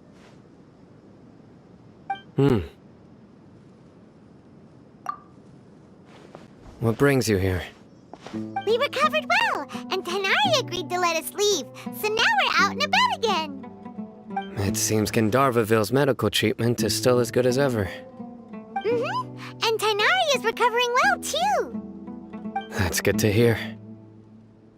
Yeah, you're the one who brought us to him when we lost consciousness, right? Thanks. You're welcome. Tainari has excellent medical skills, and Kale is quite attentive. It was the best place for you. But why are you just standing here like a dead tree? I'm meeting some people. Oh, you mean Candace? I've already talked with Candace and the village chief. They're still at the usual place. You can go there if you'd like to see them. But you know one of the people I'm meeting as well. Oh, by King Deshret's blessing, my friend suddenly appears in the desert. Don't tell me you've run into trouble and need us to help now. Ramon! And, huh? Sataria? Oh, you know me? Oh, well, you're pretty famous in the academia. Don't worry, these are our friends. No need to be so guarded. I see. I'm doing well. Many good things have happened recently. Same here. Really, I feel that my whole life has started to shine after suddenly finding a new direction. Oh, tell us everything. Yeah, you go ahead. Alright, well, I suppose I should start by saying I've decided to leave the academia. What? It's not that I've given up on being a scholar. Instead, you could say I've found a new identity. I will no longer pursue research like a typical scholar, but I have not completely given up on my relationship to knowledge either. I can see what you're saying now. What do you mean? I plan to leave the academia and return to teach here in the desert. Wow, so you want to become a teacher? Sataria will return to support education here and teach people from the desert. She can't teach everyone on her own, but there are many of us Eremites all over Sumeru. She came to discuss a collaboration with me and hoped that I could bring her ideas to the Eremites. Yes, it's my hope that the Eremites can help me select a group of smart people with the best aptitude for teaching. I'll teach them, and after they've finished learning from me, they can go. That is the true meaning of education and the spreading of knowledge. The people of King Deshret suffer from sandstorms, exile, and ignorance. Miss Sataria is more than welcome to come teach here. Her arrival is like a star shining in the desert night. The stars have always guided caravans, thieves, soldiers, and travelers who get lost in the night. They lead those in the dark out of trouble and back to safety. Oh, please, where's all of this coming from? I'm starting to feel a little embarrassed. You deserve these compliments. Mercenaries are accustomed to danger and don't fear death, which is why we recognize extraordinary actions that common people would easily overlook. Sataria's idea will bring much good to many people. At first, I feared it was destined to fail. Everyone knows that the academia doesn't allow scholars to teach in the desert without permission. As you know, all knowledge is under their surveillance and control, and very few desert dwellers are as lucky as me. But what I heard at that time has been haunting my heart, as if there were lightning bolts constantly bombarding my soul. Sataria, you tread a treacherous path, and the longer you ignore it, the tighter the academia's grasp on you will become. Sataria, why haven't you gone home? Never forget that the desert that belongs to you lies elsewhere. Miss. These words sparked something in me, and I knew that I had to bring something back to my people after going home. I gathered up the courage to approach the Grand Sage, only to find that he was no longer at the academia. Lord Sino told me that Azar didn't belong there anymore. Azar has received much-needed punishment. Though, if you ask me, it may have been too light. Lord Sino helped me obtain permission to leave the academia for the desert, and accompanied me here to discuss collaboration with members of the Eremites. My plan was able to go smoothly thanks to him and Ramon. You're all doing so much for the desert. Aside from that, I also have some other business to discuss with Sino. Lesser Lord Kusanali has allocated many resources to support and develop the desert. I've done some business for her, and part of it required the assistance of the Eremites. I applied for a few batches of educational materials from the academia, and sent them to several groups in the desert, as instructed by Lesser Lord Kusanali. I believe the people will make good use of them. That's exactly what the people here need. Physical books and other related items. If it weren't for Sino and Lesser Lord Kusanali, I'm afraid we'd never be able to get our hands on them. Apart from this, the Academia is also recruiting scholars that are willing to teach in the desert. I'll let you and Satarian know as soon as I have any more news. We must be persistent about this, and maintain these resources to ensure long-term effectiveness. This is the first time in hundreds of years we've had a glimmer of hope. I think this may be the turning point for the desert. Remember these words. Here lies our faithful priest, Kasala. His wisdom is a miracle among the people, deserving of high praise and admiration. I hope people with wisdom like that priest will rise again among the desert dwellers. Then we'll once again see the wisdom and glory that once shook the world. Enough about us. Are you here to discuss some business too? No, not at all. We're actually here on behalf of Nilu. Nilu wanted to write to everyone, but she wasn't sure where the letters should be sent, so she asked us to come find everyone personally. A celebration feast will be held in 2 days at the Grand Bazaar. She hopes that all of you will be able to attend. At the feast, we'll also be celebrating Sino's reinstatement as General Mahamatra. Although, judging from your appearance, it seems you've already been reinstated. Paimon thought you would only start working for the Academia after the feast. Celebration? Feast? It's the first I've heard of it. Tighnari was right. He really didn't know. This feast is for you, Sino. Sounds to me like you'll have to be there. It's rare to see that kind of expression from Lord Sino. You must not like feasts very much. No, not really. But I'll go. Well, I still have a lot to handle here. Besides, I need to look after Miss Sataria in the desert, so I'll have to pass. I'm afraid I won't be able to join you. Although, if you'd be so kind, please give a message to Miss Nilu for me.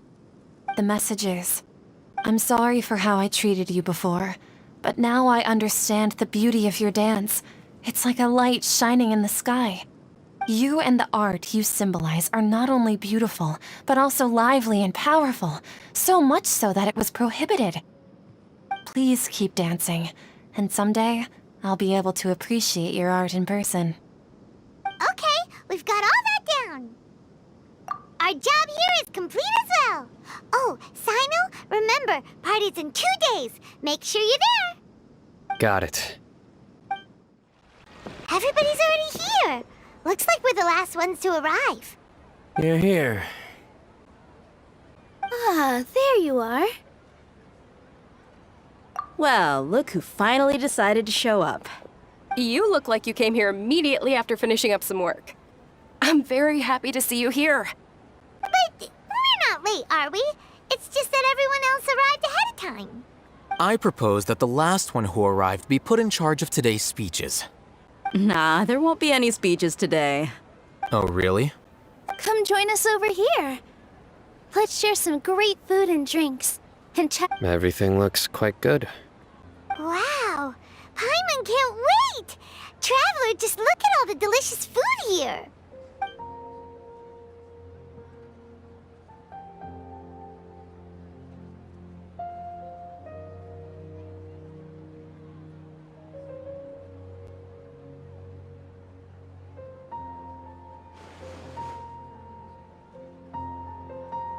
Whoa, it's so delicious!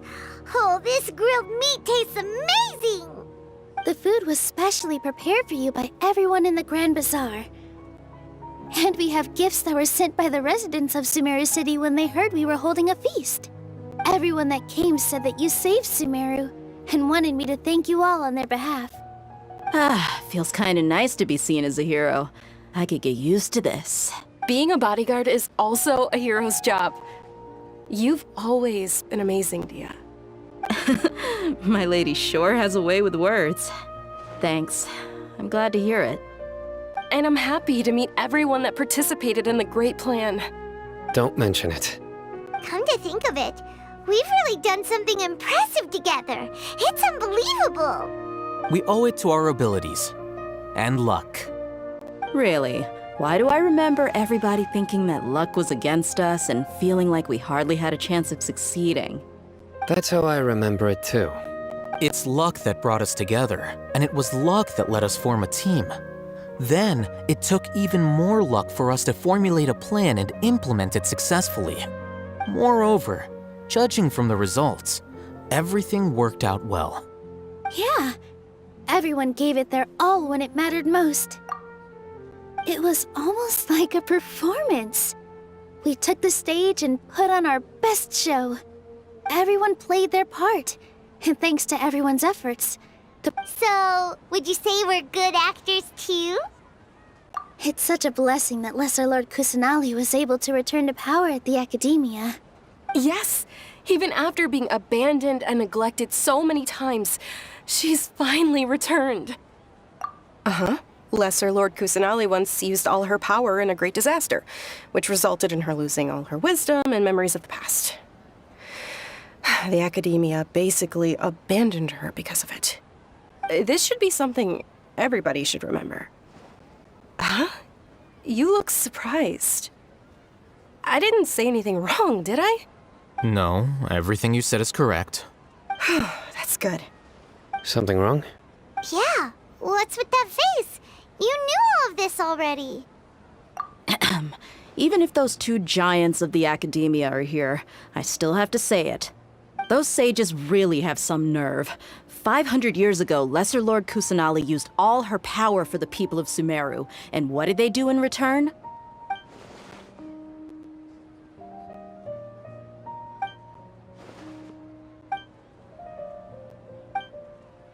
If you bite the hand that feeds you, don't act surprised when it turns into a knuckle sandwich, right, Sino?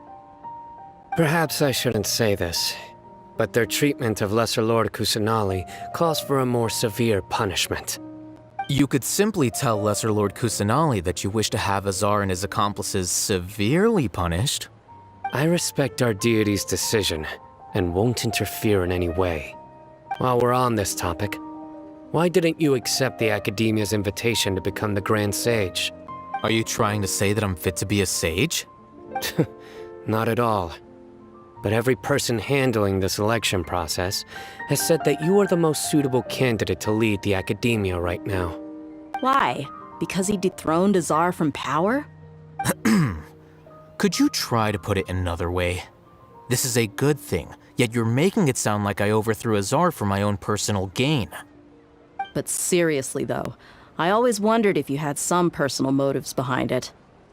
I did have my own motive, but it had nothing to do with being a sage. If the rules of our nation were suddenly cast by the wayside, then it wouldn't be long until chaos ensued. I had no intention of letting their dreams disrupt my life. By that, you mean your life working as the Academia's scribe? Precisely. Wait, is that all? So, that's the only reason why you joined us and came up with all those plans? It's reason enough. You've certainly got quite the personality. You flatter me. All right then. How about you? You've already resumed work as the General Mahamatra, right? That's right. Will you be happy with that life? It's not about being happy.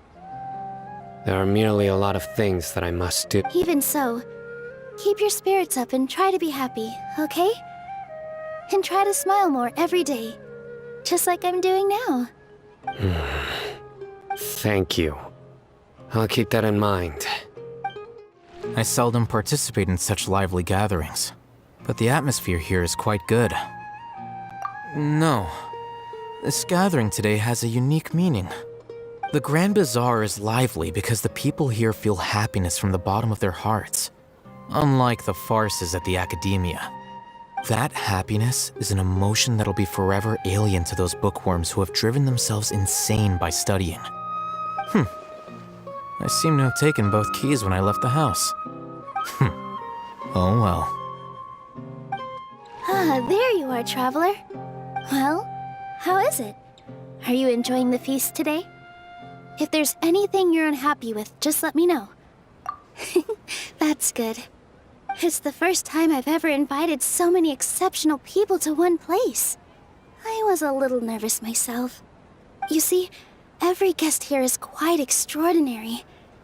It's unbelievable that we've got everyone together here. Almost like a fairy tale. Make sure you live it up tonight. I'll be happy as long as you're enjoying yourselves.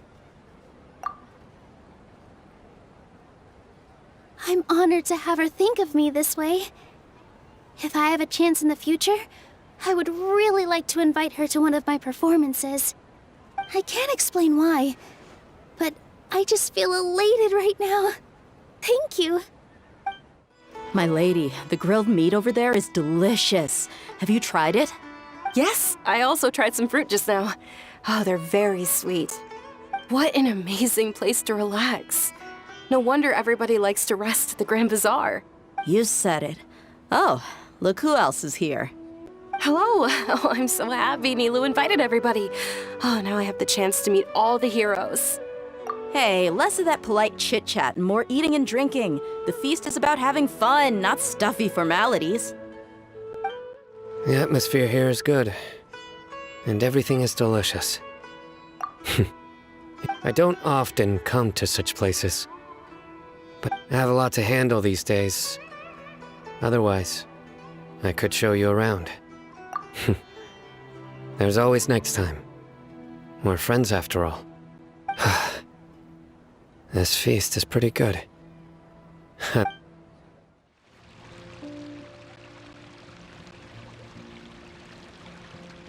Hey, what's wrong? Your head is starting to droop. Hey, you can't just fall asleep here. Paimon will go find something delicious for you to eat. You'll wake up once you've put something yummy in your tummy.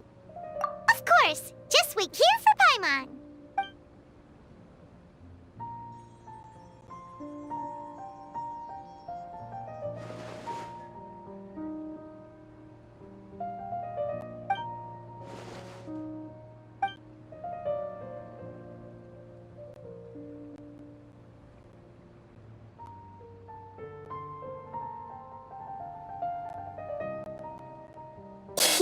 It's me.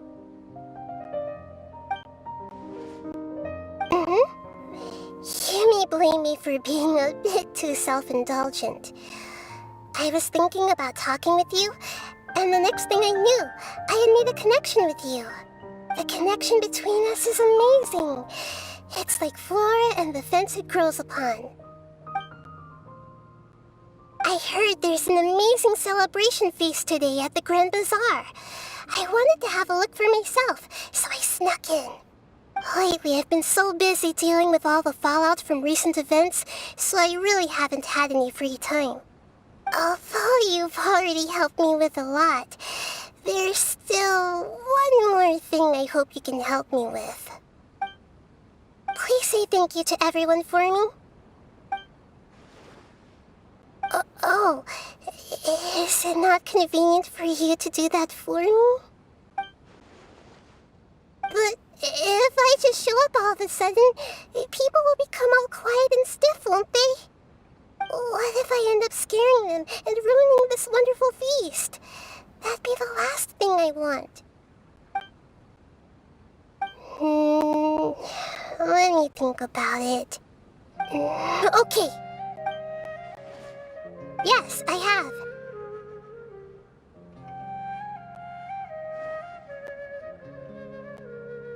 You said I should go thank everyone as myself, right? So, I've decided to borrow your body for the time being. Please don't blame me.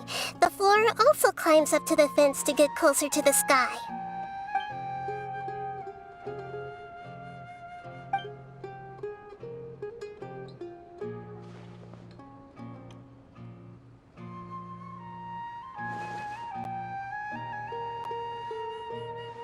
Everyone! Are you awake now? Paimon was just about to bring you the food. It's me. Huh? That voice. Nahida? Hold up, what's going on? I didn't expect to have a conversation with the consciousness of Lesser Lord Kusanali in the Grand Bazaar. Interesting. Is this also a part of the feast? No, of course not. Are you Lesser Lord Kusanali? Hello, Nilou. You know who I am? Yes, I already know every one of you. Nilou, Alhaitham, Cyno, Dia, Paimon, and Dunyarzad. Lesser Lord Kusanali? I took the liberty of occupying the Traveler's body so that I could thank all of you in person. Thank you so much for rescuing me, even if that meant placing your own safety in peril and taking the risk of becoming enemies with the Academia, the Sages, the Doctor, the Balladeer, and even the entirety of Sumeru. Without you, without any of you, I would have been in a much more difficult situation. Had you not helped me to resolve the crisis, not only I, but Sumeru and even the entirety of Teyvat would have suffered great misfortune. People refer to you as the heroes who managed to rescue a god. I'm quite fond of this name. It not only explains your identities, but also bears witness to your relationship with me. Please, allow me to present to you my most sincere gratitude. Lesser Lord Kusanali, you have done so much for Sumeru, and I didn't even have a chance to do anything for you. You don't... Dunyarzad, the suffering you endured during your illness is also proof of you being with me and praying for me. Thank you. You don't need to be so ceremonious. It's always been my duty to protect you. This is how the relationship between the Academia and Dendro Archon should be. We just did what was necessary and set things back on the right path. You're an Archon, but you act so humble. You really don't need to be so polite with us. I'm honored to have been able to take part in this plan. I hoped you liked the dance I dedicated to you. Thank you, all of you.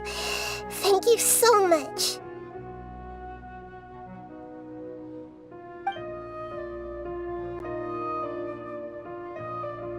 Yeah.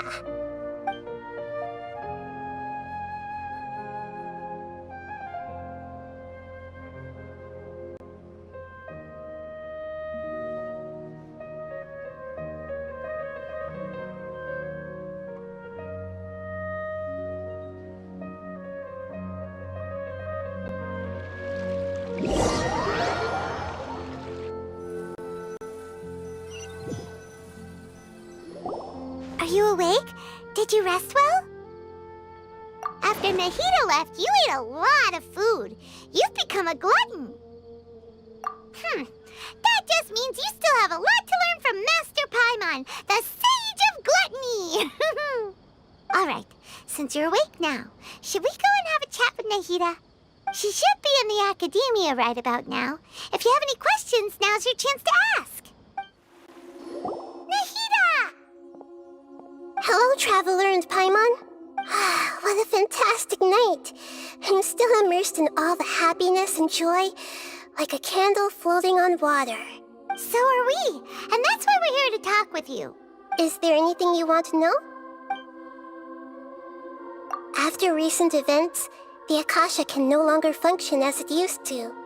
I've given it some thought, and have decided to shut it down permanently. But this is definitely not a bad thing. Even from the beginning, I've been planning to shut it down. The Akasha's centralized administration of knowledge has always restrained people's curiosity and curtailed the number of paths available to them. I don't think this is good for Sumeru. Although people may initially feel a little uncomfortable with the loss of the Akasha, they will soon understand that this life is more suitable for them. And as for the future of Sumeru, I'm preparing to regain control of the Academia. The former sages have received their punishment, but the new sages have yet to be selected. I will oversee the process personally. I hope that the new 6 great sages will be more focused on academics. Sumeru needs such leaders more than ever. The other big issue is the people of King Deshret. All the residents of the desert, in fact. They have been mistreated for far too long. I've already taken some measures to address this. It will take some time to rebuild everything, but no matter if it's culture, friendship, or trust, we will rebuild it. You mean, what happened after the doctor put you to sleep? You guessed correctly. The top-ranked Fatui Harbingers, up to number 3, possess power comparable to that of gods. I was no match for him in that kind of situation. However, in spite of the bad situation, I still managed to make a fair deal with the doctor. I'm sure you remember the entity that changed your fate, the Heavenly Principles. In fact, the Heavenly Principles has been quiet since the Conria disaster 500 years ago. I used this point as leverage against the doctor. I told him that the Heavenly Principles may be awakened if I destroy the Gnosis. Although it was just a bluff, he still fell for it. I assumed that the Heavenly Principles wouldn't just stand by and let such extensive damage to its laws take place. And as for what I exchanged for the Gnosis, the exchange served as both punishment for the doctor as well as a boon of new knowledge that I couldn't refuse as the God of Wisdom. He's still in a coma. I've hidden him like how one would hide a feather. I know you have many misgivings about him, but as someone who had become a god, he has retained a number of very useful features. Don't worry, I'll keep an eye on him and make sure he doesn't do any evil. In addition, there are still some mysteries left in him. Some things may be very clear from my perspective, but he is still yet to understand them himself. His future will be determined by fate. Is that where you're headed next? Fontaine, the Nation of Justice? As far as I know, that nation operates in a judicial system. Does their Archon personally judge people? No, there's a Chief Justice in Fontaine. Generally speaking, the Hydra Archon, Focalor, won't preside over individual trials.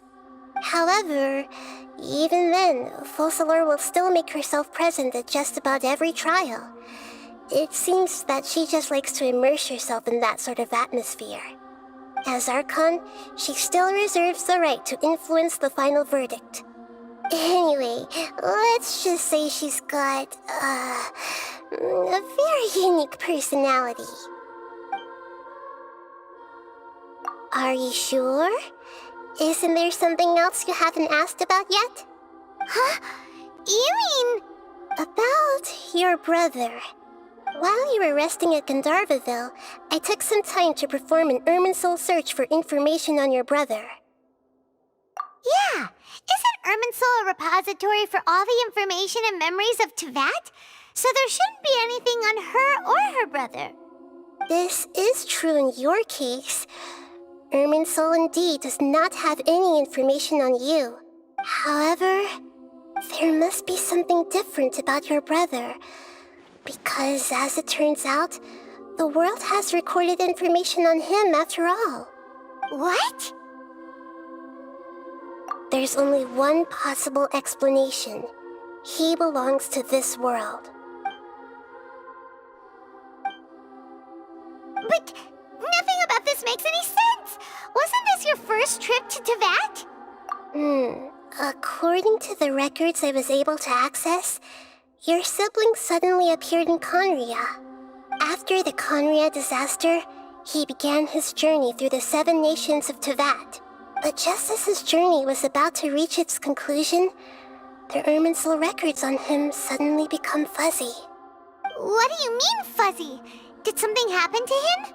All I know for sure is that somebody, for reasons only they can know, is deliberately obfuscating his fate. And whoever it is, if they can do that, who knows what else they're capable of. But even that wouldn't explain how he somehow comes from this world. Something else I noticed was that according to these records, the Fatui have not classified your sibling as one of the Descenders. What's a Descender? Paimon's never heard of it. Look, I'm sure you must be curious about the information I received from the Fatui in return for my gnosis, right? A very important part of the intel was about this world's descenders. External beings, ones that don't belong to this world. Traveler, you are Tevat's fourth descender. Huh? So the Fatui count 3 other descenders before the Traveler, and her brother isn't even one of them? That's right. My current hypothesis is that the first descender was likely what we now call the Heavenly Principles. As for the other descenders, I still need to verify their existence. Paimon's head's about to burst from all this crazy new information. And yet, even knowing all this, I'm sure you must still have a lot of unanswered questions. I must say, I truly regret that I can't help you more as the God of Wisdom. There are many questions in my heart as well. I will need some time to go through each one of them. And soon, you'll also begin your journey anew and depart from Sumeru. I'm very interested in your future. It's a journey that can't be observed or recorded by this world.